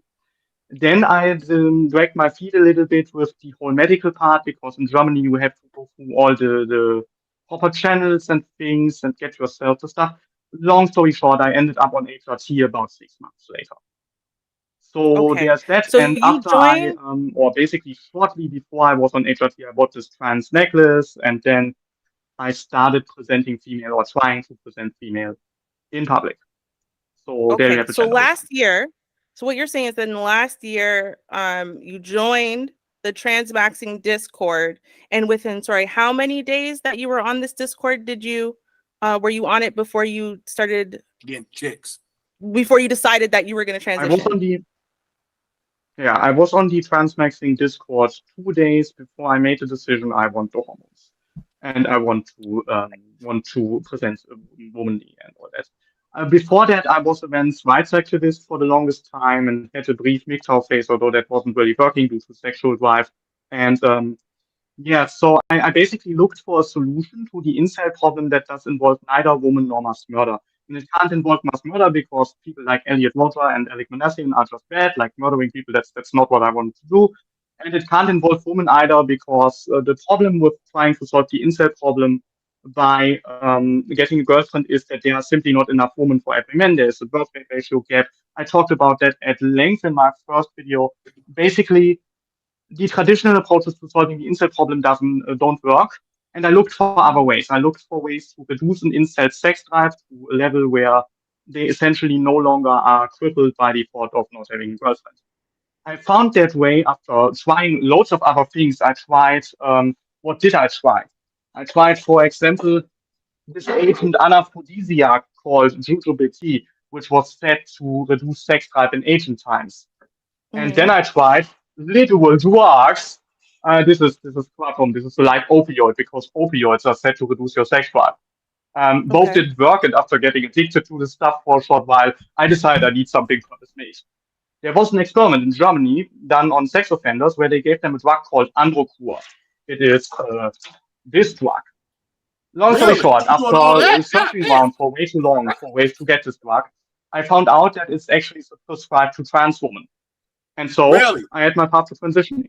And I found it out in the 2 days that I was in the Transmaxxing community. So there you have the reason for why that took so shortly. I originally transitioned to lower my sex drive, and it worked. How long did it take you to? How long after you done went trans, did you start having sex? How long did it take you? Let me quickly think. I started there, and then about another 1, 2, 3, 4, 5, 3 months. Yeah, roughly 3 Wow, months. they just dropped their draws. They ain't take no time. Goddamn. So okay, so we already know they loose over there. It worked. Like you Okay, can say I'm crazy, congratulations. but it's like I'm telling you, transmaxing does work. It's batshit insane, I agree, but batshit insane ideas are usually the best ideas to try out. Hey, man, you rock. I'm sorry, how old are you again? I'm sorry, I just want to clarify. Please understanding. I like this guy. Like, yeah, that's what transmaxing is. I'm not trying to invalidate transform or anything. I'm just trying to escape fucking inceldom, and it fucking worked. I'm so fucking glad. Okay, Yeah. hold on. So I want to double check. Sorry, how old were you again? I just wanted to double check that. I was 22 when I made the decision to transition. I was 23 when I started hormones, but just barely. Okay.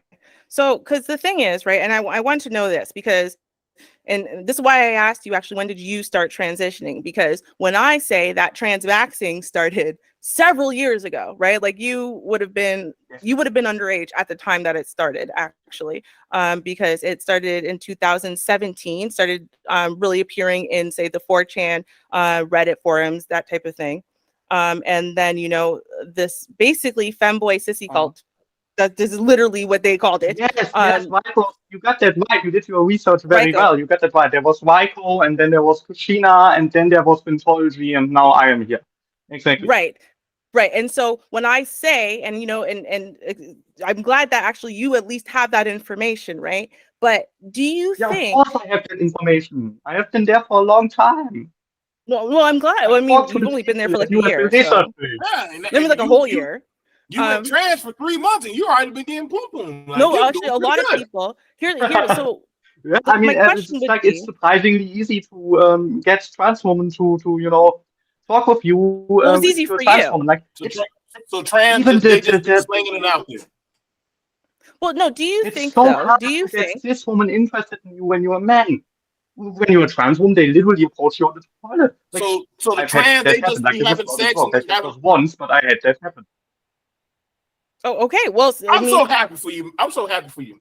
You hold just on. slinging it. Yeah. So my for myself too. So my question would be, if you had not found this transmaxing Discord, would you have transitioned, began transitioning, even thought about transitioning? I mean, it's hard to say because like the whole thing that kept me from transitioning was that I didn't figure out that the drug Androkur that I used to reduce my sex drive was used in transitioning in Germany.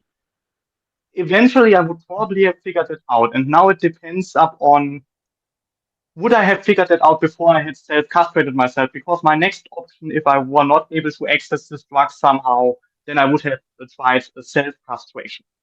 And if I had done that, then the whole reason for transitioning, the initial reason at least, that made me overcome the immense mental barriers that there are to taking actually those medications. And it's like, I can relate. Like, by the way, general dysphoria people often have this mental barrier. I've got a whole different mental barrier because I was afraid of getting reverse dysphoria. Yeah, talk about that. But yeah, I can relate. And I probably wouldn't have crossed that barrier. So I doubt that I would have transitioned without transmaxing. I would have probably castrated myself before that. So, okay, so by you being now trans, you're seeing it where the black pill dude, y'all are now getting sexual access, jobs, classroom. Man, y'all are out there. I mean, the LGBT, I mean, you gotta admit, y'all got all kind of powers over there, man. I mean, listen, I'm a black man. What kind of powers I got versus what y'all are getting? Y'all are doing pretty damn good. I mean, yeah, like, I say, God, yeah, bro. Got a black voice teacher actually. Like, he's going on and on about how much better the LGBTQ plus community is than the black community. So I feel with you, man. It's like it's gonna be. Hey, I get it, man. Y'all got laws, rights. Y'all get privilege and sex. Shit, hey, man. Yeah, I ain't even mad at you. Shit, you got it, bro. You got it. Zell, you got any questions? Ruby, you got any questions? Now hold on. I got a question. Do you feel like people are getting manipulated or scammed into this, or it's free choice. But somebody's saying that the people in there are being manipulated. Because she's already acknowledged that there were literally the femboy sissy cult that were started this like several years ago. She's already acknowledged them, and so she's already knows that exactly how it started. So you're asking a question that's already been answered. No, Ruby, I'm asking this. Hang on.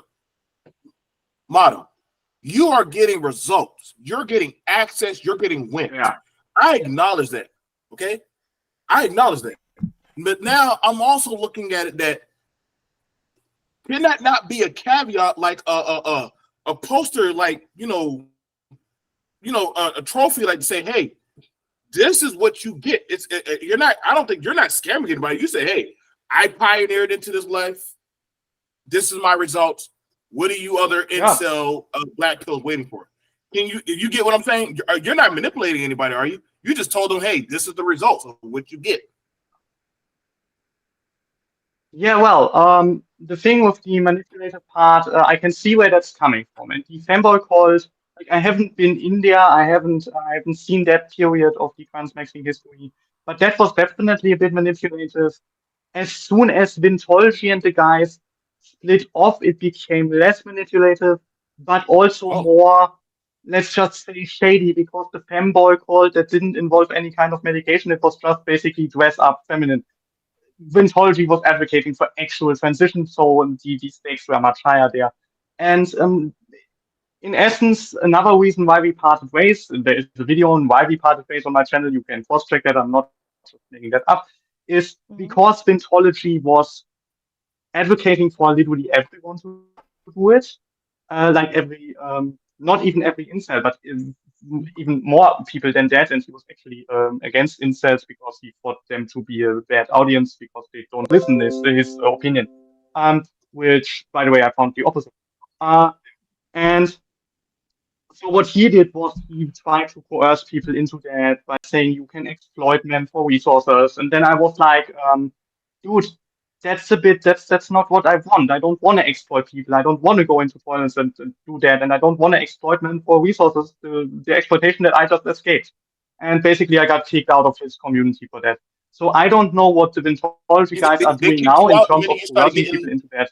I can tell you that my channel is basically just there to A, document my experience, and B, show the people that, hey, transmaxers exist and yeah, it works. I'm not saying go do it. I've actually made specific videos telling people their chances when doing that. Like I've been getting over what do you need physically, what do you need mentally, medically, what role does age play. Like I'm just informing people, and then they can make the decision for themselves. Okay, your channel name is LLamato? Yeah, actually, I was going to say, my you drop your channel link? If you I gave it to you. I gave it to you. Oh, by the way, and what we'll do, LLamato, is we'll make sure that we link to your channel. When the video, both in the live stream, but also when we release the conversation, we'll make sure we link back to your channel so people can get back to you specifically if they want to, follow you, hear more about your story, get the follow up, right?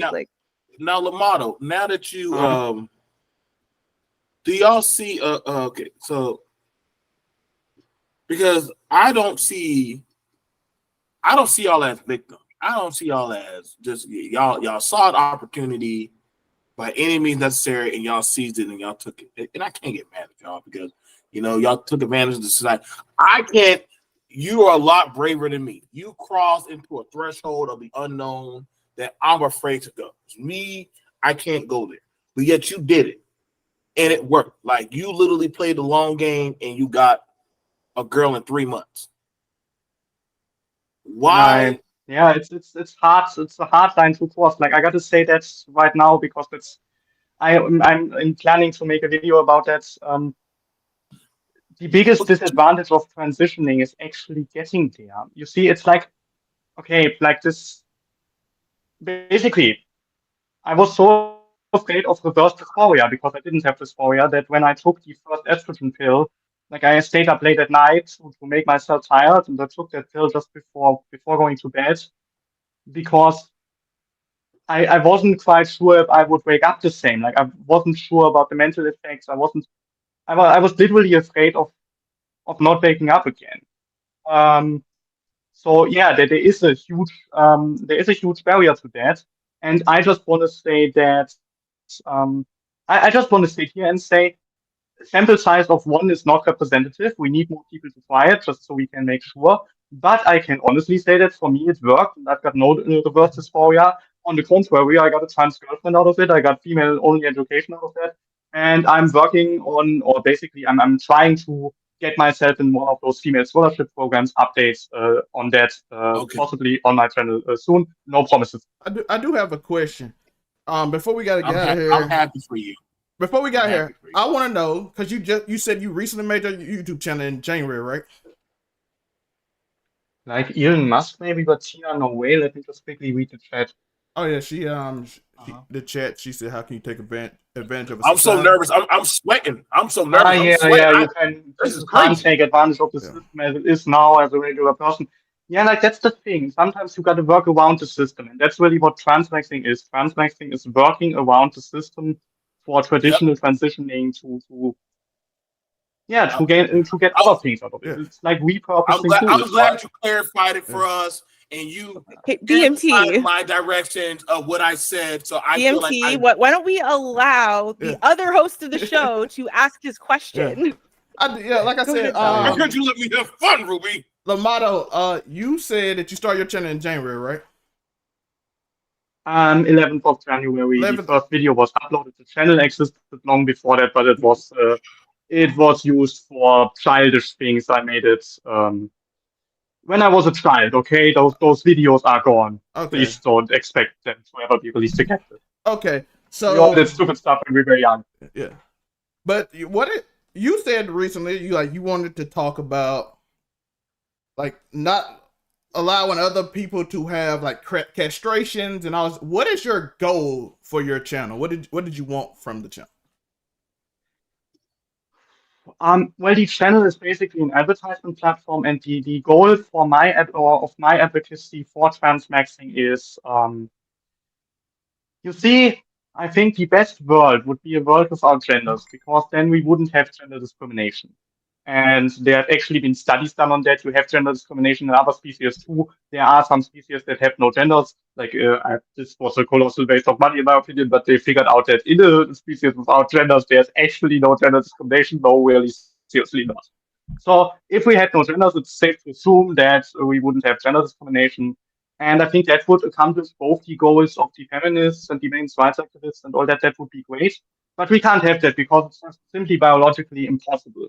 And now we're at the biological reality, how it should be referenced and not how it is referenced. So what I decided to try to do, essentially, that's like the long-term goal, which I will probably never achieve, but maybe the people coming after me or maybe the people coming after them, is I want to make it possible for everyone to choose their gender. To say, I want to take the risk and try becoming a woman, because that's what transitioning is. Or to say, even if you think that that's, I've got no problem with female to male transitioners, in contrast to Ventology.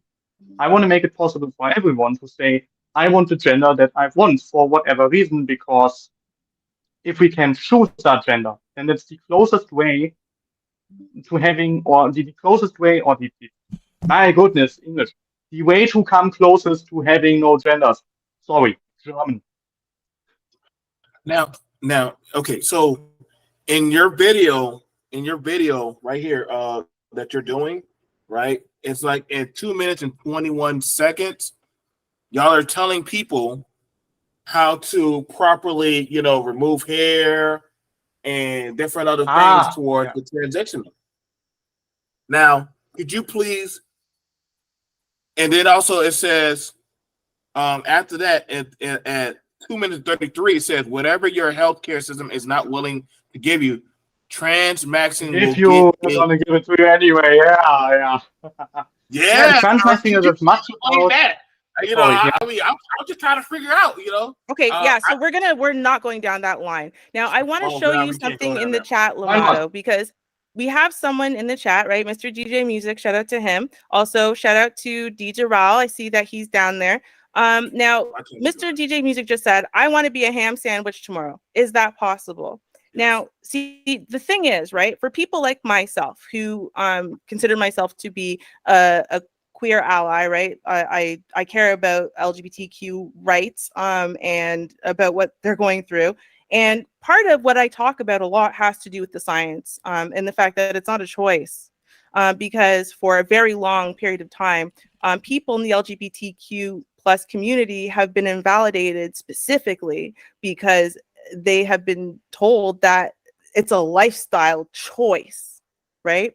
And again, this is where it comes down to, for me, that I have an issue simply with you conflating yourself with people from the LGBTQ plus community, because you're not from that community, because you are making a choice, right? Ruby. There is a definitive difference between you making a choice. Right now, whether or not that choice is valid, that's not what I'm arguing. It's just simply the fact that you are making a choice, whereas there are people who don't have that choice. They're not choosing to transition for any type of benefit. In fact, those exact same types of people were transitioning throughout history when there was definitely a risk of death, even without even justice, right? So it wasn't a choice. Like the way that they feel, the way that they identify, the way that they looked in the mirror, they hated every ounce of puberty, they hated every ounce of life, right? Like that wasn't a choice for them. Right now, again, I'm not arguing about whether or not you being allowed to make the choice is valid, right? But when you see questions like Mr. DJ Music in the chat, do you not understand that you sitting here and putting yourself in that community, that you are encouraging that? And so he's going to say that to you, and he's going to say that to a trans woman with gender dysphoria who has been suffering nonstop since like as long as they can even remember. They're going to put the two of you in a box because you put the two of you in a box. And basically, when you're saying, well, I'm making that choice, I literally heard about transmaxing 2 days later. I decided I was going to transition for the benefits of it all. That was less than a year ago. And now I'm a trans woman. People identify me as a trans woman. So yeah, I guess I'm a trans woman is what it is. It doesn't matter that I don't have gender dysphoria, right? When you do that, you are invalidating all of the trans women who do have gender dysphoria. Like, do you not see what the problem is by you saying that you are a trans woman? See it that way. I would like to explain why I don't see it that way. Go ahead. You gave me a lot to unpack, and so once again, I'm going to go chronologically from the first point to the last point because it's a lot. So now I gotta it's like take your time. Give me a break. So the first point was that transitioning is not a choice for those with gender dysphoria. To that, I would counter that if we consider gender dysphoria a mental condition, then it's not a choice to have that mental condition or not. That's true. But to act upon curing a mental condition or lessening the negative effects upon a mental condition is a choice. Like for example, autistic people can seek treatment to interact with other people better. Such as gender dysphoric people can seek treatment to alleviate gender dysphoria, to become another gender. Transitioning is a treatment. It's not the condition. And so somebody transitioning, somebody taking the treatment for another reason to cure another condition that's not gender dysphoria is just as valid as somebody taking the same treatment than for gender dysphoria, because it works for both conditions. It works for inceldom just as well as for gender dysphoria. So next point, people have transitioned throughout history or have tried to transition throughout history. So it seems we got evidence for that, and certainly, especially for the male to female transmaxers, transitioners, that wasn't advantageous. But yeah, they did that. Autistic people tried to interact with people when it wasn't advantageous for them in the Middle Ages and stuff, and got locked up in the silence for that too. Like that's the past. Why should I care about the past now? Because now we've grown out of locking up autistic people in the silence. Now we've grown out of burning gender dysphoric people for having the wrong clothes type. So we've gone out of that. I don't see why that's applicable to me. So all those talking points last don't matter. point, I'm putting a trans person with gender dysphoria in the same box as me. That's correct. We're both trans for different reasons, but we're both trans. We're both taking the same treatment. We're both going down the same path. And hell of a lot, we're both suffering for different reasons. And hopefully we can both be able to alleviate our suffering at the end of our transitions. So what But you're see, the saying thing is, is, though, is that hold on. The thing is, though, right, is that your suffering has nothing to do with you having a mismatch between your biological sex and your gender. That isn't really your issue. Your issue in and of itself is the fact that as a biological male who identified as a cis straight, right, male, that you weren't He's a woman. successful in ways specifically in dating and sex, right? So the problem that I have again is that while it might have been presented to you like this is the most logical choice and this is the solution for you, that there are certainly other solutions that you could and should have tried. Now you showed us a litany of a bunch of easy does it, I guess, kind of solutions. Hey, take this pill and it'll be fine. Take this pill and it'll be fine. But like, did you try mewing, for example? Did you try surgeries, which you absolutely can get to get yourself to be significantly taller? Because you can gain 6 to 8 inches easily.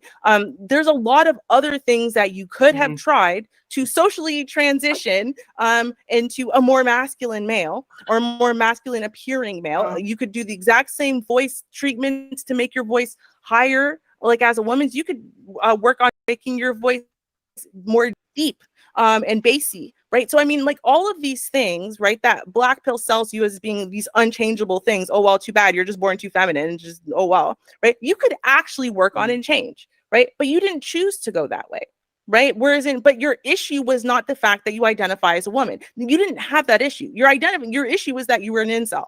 Right. And so there's other ways to solve being an incel. Yeah. So why didn't you go to one of those other ways? That's my issue. Because But trans women have no other because trans let women me have no explain. other way Can I- to solve their problem you're not but finished. to I transition to the next gender. okay, let Tina explain. Can I answer that? Yeah, you can. Yes, answer. go ahead. Yeah, Okay, go ahead. go ahead, Lotto. Lot to unpack. So basically, there's only one big point in here, and the point is, if my core issue was being an incel, then why not try to become a better man of sorts instead of becoming a woman? That question can actually be easily answered, and the question, the answer is because it would have been unfair to other men. See, the problem is that for every 100 women, there are 106 men born. So there have always been incels. And the reason we never noticed incels, it comes down to a lot of things, but the main reason is we used to fight a big war every generation or so in which the other extra 6 men literally died off. So we always had that problem. We just solved it in clever ways without actually trying to solve it. And the clever ways involved mass murder. That's the mass murder reference in my first video title. It's actually a double reference. It's a reference to Alligator just as much as it does mass war.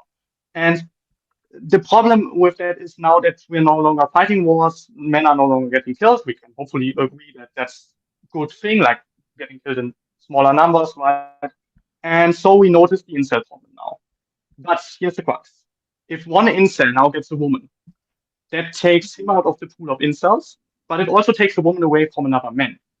And men's rights activists notice this issue, and incels themselves are aware of that issue, but incels, from what I have interacted with them, they seem to be rather selfish. Sometimes Elliot Walter was a horribly selfish person. Alec Manassian was a horribly selfish person. I don't want to brag about myself, but I'm not that selfish. And so I looked for ways to take myself out of the 106 to 100 equation which do not involve me requiring a woman. So all of those male self-improvement ways end in me taking a woman from another man away, which I didn't want to do. I wanted to become a woman instead, either live without So you became a woman to provide yourself as a woman to men? Is that what happened? So you're solving the ideally, problem? I hope, or that it was. Can I please finish the sentence? That it would invert my sexual preferences, then I could date men, but it didn't do that. Like you can't. I just wasn't able to turn myself gay essentially. So I opted for a trans woman instead. I have a question. Okay. I do have a question. I have one. Yes. So you said benefits. If let's say hypothetically, me and you had a conversation. I taught you how to get, let's say, a trans woman. Would you still had done the surgery and go through all the steps to becoming trans? I just want to know. Surgery? I'm not there yet. Okay. Let me correct that. I have had several consultations for several surgeries. I haven't committed to any surgery yet, simply because it's a big commitment. Like it's the same. Like we all fear life-changing surgeries. I know a couple of gender dysphoric trans people that really feared FFS, and I know one person who horribly got screwed over by people who I not want to mention. There's a reason to fear that even if you got gender dysphoria, so I don't see a difference there either. And then the question, if I had a girlfriend, would I still have transitioned?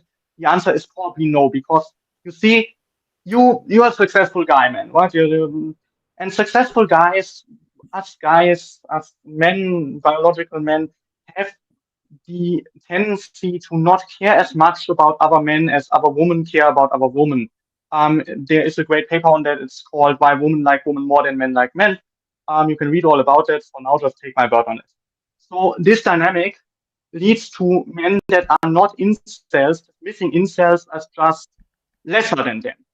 And so I would probably have discarded the incels that are horribly suffering as well, as lesser than me if you would have helped me to get a girlfriend. So I'm actually, in that way, I'm pretty happy that I was not able to get a girlfriend, because otherwise I would have never discovered this. Okay. So a good point is that oftentimes, I've been preaching this too, a lot of times other men tend to ignore men they don't see as you've seen in Red Pill Spaces, Alpha and whatever. Because I spent my time with the guy who at the table nobody sat with. So I understand where you're coming from. I get what you're saying. But, I'm trying to,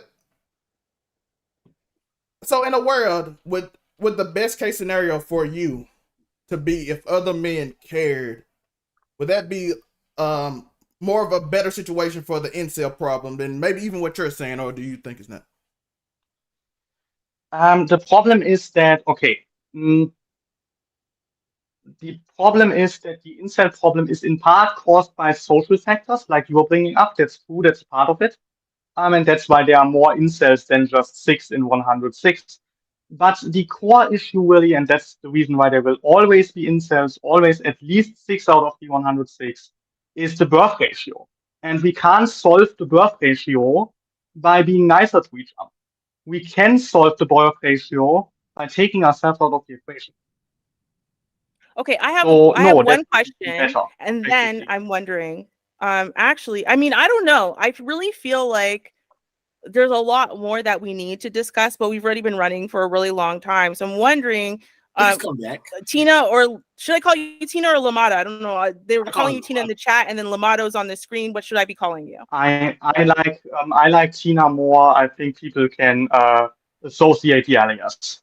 Okay, so Tina, would we be able to maybe set up a special edition where we could actually maybe just focus on just you and have more of this discussion where we can actually, first of all, I can prepare correctly and watch your content, and then we can have more of a discussion. How would you feel about that? And I cannot look like a total wreck at 4 a.m. How about that?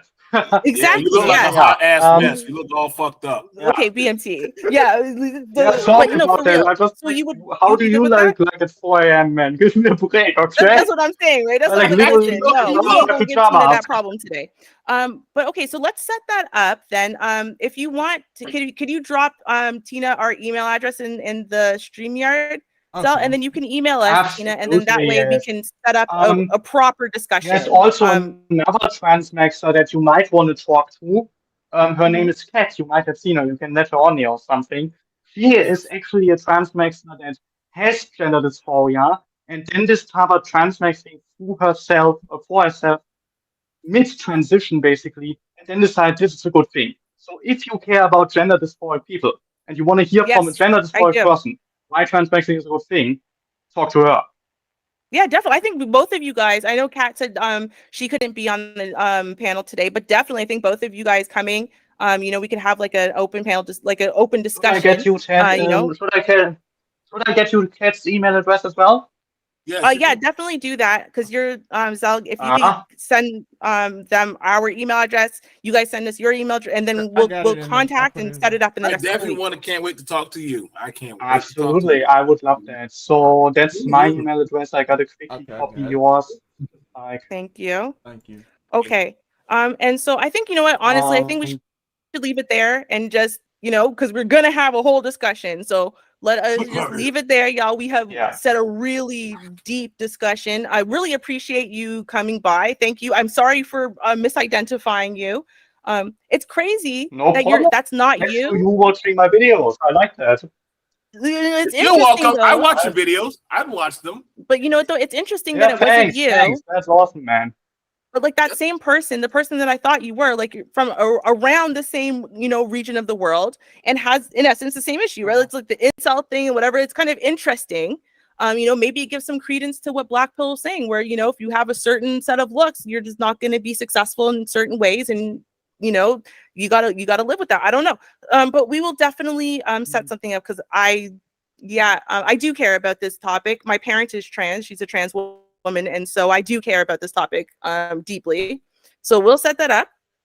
Thank you very much for coming, Tina. Kat, even though I disagree with almost everything you say, thank you for coming because you rounded out the conversation. Thank you, LLamato. Yeah. Yep. BMT, thank you for coming, even though I've also disagreed with everything you said. I won the argument. Thank you, LLamato, thank you for you definitely did not, but it's okay. You guys, and see you next time, I suppose. Good conversation. Also, Definitely, thank you. for sure. Oh, you will. Oh, you will.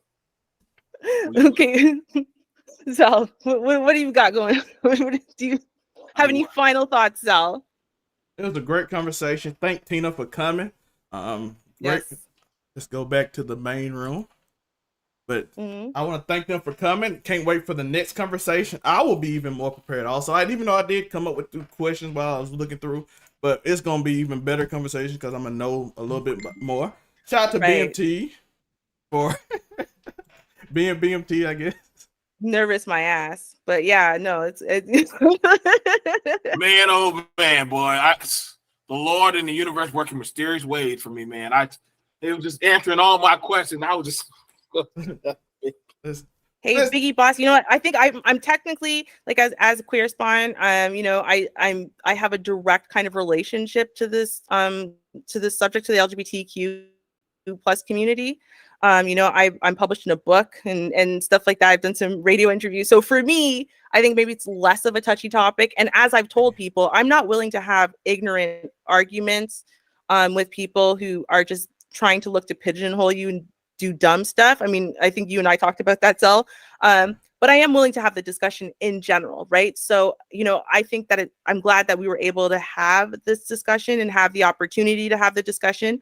I think we probably need to finish up round 2 and to kind of iron out now, given Tina's answers, what did it actually prove? Because a lot of times BMT thought his answers were being proved, like, you're proving my point. I'm like, no, it didn't. It literally proved my point, but you didn't understand that. So I have no problem breaking it down to you, BMT, maybe on your channel or, on this round 2. Well, that's crazy. He just confirmed everything I just said. He literally confirmed everything I just said. So. Because apparently we identifying Tina based on choice. But no, actually also identified everything I said. I mean, if you think about it, if you as a man, I just want you to think about for a second, right? So you're a man, right? But let's say you were an incel. I mean, I think maybe we've all had a period of time where we were struggling dating, right? But imagine that it only took you 2 days to say, okay, I'll transition into a woman. Like I want you to think about what kind of psyche you must have mentally, emotionally, whatever, where you must be at 22 years old, that 2 days is all it took for you to be like, okay, I'll transition then. Right. I mean, it should, even if it took 6 months, a year, they were constantly wearing on you or something, and be like, okay, or yeah, I have a little gender dysphoria, or hey, I'm bisexual, maybe it would make sense. But it's like, no, none of that applied, right? And so when I say no, there's definitely an element where you're talking about people who are socially awkward, and maybe not, neuroatypical, which we didn't have a chance to ask Tina about. I wanted to ask that, but I said, okay, let's wait till the next discussion. But there's actually, this is working on a subset of the population. Not every man, no matter how successful they could be, if only they could transition, it doesn't matter, right? If you are a cishet man, there's no way a cishet man, most of them, would ever be able to do it, no matter how successful. If you're like, if you just do this in a year of you living as a woman, I will give you $1 million. Most men could not do it. They could not, right? So it's a different kind of person. Mentally, emotionally, their life experiences, everything. It's a different kind of person that would even be able to do this. And a lot of Tina's answers confirm that. Yeah, that's sense why I asked the question. If I could mentor you and you could get a woman, what did he say? She said no. She said I wouldn't have transitioned. Right. So I literally why so okay, so I can't wait till I do my reaction to this, because he confirmed everything I just said and he was smiling, having a good time. Literally, I'm surprised that my question when I was asking about how to do that snip thing, he was about to answer that until that got cut off. But regardless of all that, he was talking about older people are doing it. He was talking about how he would get access. So that shows that, hey, they are LGBT. They're all up in there now, which they are doing.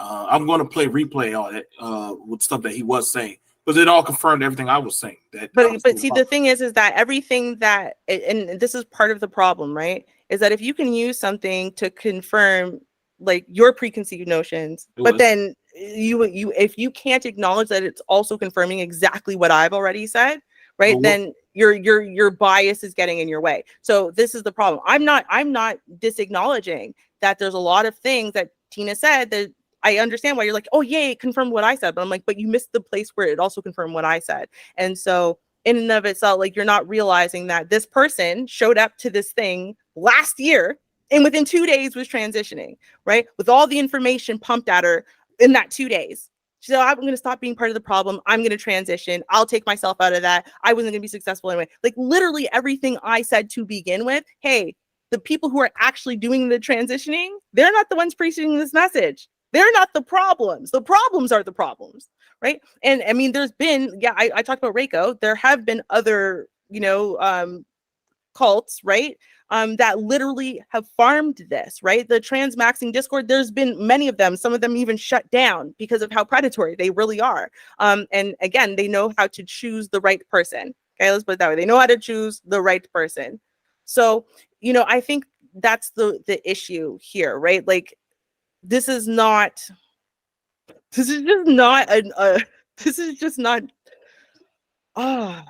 out to Uniqlo Williams and Biggie Boss. That one thing I said, did he, and mind you, I already had the video. I had the videos already on them, but I know exactly who this person is. This is LLamato. And I know both the videos, just like he said, oh wait, the gender mutilation thing, which at 2 minutes and 31 seconds, they go over how to do that. Then they also have another way to even go in more detail on how to do it. Like I try to tell you, listen, I got people that are already networking, that are finding out about all this stuff. I don't have to guess. That's why I said, oh, I know exactly who this was. Now, the person you had, that's a different guy. That's Isaac. Isaac's already been on TV. Isaac is a social media celebrity. This person right here just showed that I'll talk about it later. But yeah. We'll have part 2 soon. Next week is Travis Rudolph case. So be here next Monday for that. We're not gonna. I think we should have to actually do this discussion with Tina and maybe Kat. Kat didn't agree or disagree in the chat, so we don't know. It should be on a completely different day, like not on one of the news days. Like, we should actually have like a discussion where it's going to be at a different time for sure, because we're going to try to accommodate German time. Right. And so we're going to work that out and get you guys maybe a more full forum. Maybe what we should do also is get people to submit their questions, so that way we can ask the questions, try to keep hold of the discussion a little bit, but still get the questions answered. Music, don't ask the ham sandwich question again, but other than that, ask generalized questions. Do you have any final concluding thoughts, BMT, before we go? That is the email in the chat, by the way. I want y'all to understand. I'll be at news@gmail.com for questions. My concluding thoughts is this: that Black Pill is now the gateway towards that type of lifestyle of LGBTQP. Y'all make sure y'all know what y'all children are doing. They are now teaching them about how to do genital mutilation and stuff. Definitely, there are a lot of stuff going on. This is why I say y'all got to watch out for these talking points of these pill logic. Yeah, definitely. I had a good time. I thank LLamato for coming on and being very honest. LLamato, aka Tina. LLamato. So I thank LLamato for coming on and having a good time. LLamato, you are definitely welcome to come back. I can't wait to talk to you some more. And definitely, man, it was a good conversation, Ruby. It was a good argument. It was a good argument. Definitely. Thank you. So I'm shaking your hand. And is that what we're doing? Thank you, Zell, for allowing me to be in your castle. And I know you. We can go home today. Look at you were. Listen, all this happened on my couch. So shit, that's what I'm saying. I better not hear. Hey, Uniqlo, you're trying to say free BMT? No, free us. We trapped in BMT's house, not the other way around. No, How you but here's the thing about it. The conversation was meant to go one way.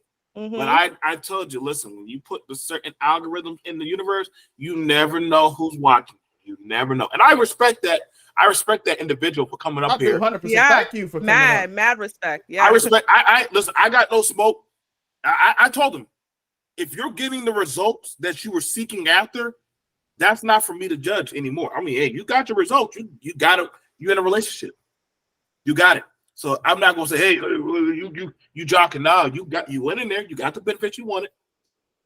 I am gonna say this. I do see a lot more parallels after this discussion between red pill and black pill.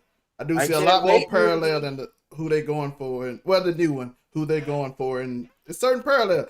They seem to talk to the same group of dudes. It's just one wants to something else and the other one. Well, see, and that's the thing. That's where there's a problem with the manosphere, and the manosphere is a problem. Remember when I said the problem with the manosphere and red pill of today is that it's being run by the incels, and prior to this iteration of the red pill / manosphere, the incels were a tiny sect over there that the majority repelled and rejected, right? And so it was completely different rhetoric. In fact, when the incel sphere was trying to combat some of the red pill talking points, is like people were attacking those incels guys, right? So the fact that the incel sphere has now taken over both black pill and red pill, it is literally a problem, right? Because red pill used to be the place where people weren't doom and gloom, right? They said, okay, I see that there's some unfairness. I see that there's an imbalance, but I'm going to work within the system to cheat the system. I can still win, though. I can win. I can still get the women of my dreams. I can still get 100K a year. I can still do all those things I want to do. If I apply myself, that's what it used to be, right? It used to be, hey, dating a single mom, at least you know that she was born a woman. Like, I swear to God, like the talking points were very different, right? And so now what you're seeing is black pill and red pill. There isn't as much of a difference, which doesn't make any sense. It seems like it's money in that that's all it is, because all it's doing is it's using people's pain. I mean, either way, both of them were about using people's pain, right? It's literally about using your own pain, your own rejection, whatever. Right. But it was talking to different groups. So the men who got screwed by divorce, who got screwed in child support court, and those aren't incels, right? Because those are men who are getting chosen by women. They're just getting screwed over by those women, but they get chosen by the women. That is a different group versus the group that can't even get a date, can't even get their D wet. Those are two different groups. So why is it that the incel sphere is running the child support court discussion? That doesn't make any sense. If you've never gotten your D wet, how can you have that discustion? Well, it does make sense because now they're the women now. So now they're the women, they feel like they're being unjustly wrong. And listen, hey, y'all black pill, red pill incels are now putting on dresses and putting on tampons up your butt. They're not putting tampons up their butt, and that's a small part of the demographic. We haven't talked about this, but it's a small part of the demographic. Yes, I do. Yes, I do. All right, we gotta get here because I'm finna get a strongly worded email. Yes, you are. Sharp blames Zell. It's definitely not my fault. BMT1. She did. She gonna get mad at me for not muting BMT 40 minutes ago. So that is true. She did say it in the chat. That is 100%. Trying to stop me, man. I have no control, Shar. Not my fault at all. Thank you, Zell, for not listening to no Shar. And thank you all for coming out. You guys, y'all stayed 10 strong this whole time, minimum 10, 12. Thank you guys so much for coming out, supporting us today. Thank Tina LaMato. Yes, thank you, Tina LaMato. Thank you, Cat in LaMato. the chat. We will see you guys in a special. We'll make sure we set it up real nice for y'all, okay? Otherwise, I think that's about it. So cheers, y'all. Remember to like and subscribe. Hit that Oh, yeah. link tree. Chart is there. So make the email nice. Thank you. Oh yeah. Also, yeah, if you guys have questions that you want to ask Tina/Lamato or Kat, right, the Transmaxxing women, then email us. I'll be that news@gmail.com. Email your question and we will compile all of those questions for when we set this up. So that way we can get all those questions to them, whether you're available at that time or not. Let's be honest. Y'all like and subscribe. Y'all ain't getting this content on nobody else's channel. Come on. I'm just saying, Come on, right? now. Like I'm just Biggie being said, he's like, yo, I wouldn't touch this with 10-foot pole. So thanks, y'all. I'll talk to anybody over a conversation. As long as it's not an argument, I ain't arguing. Facts. To argue with people. But all right. Thank y'all. Like and subscribe again. Peace. Cheers, y'all.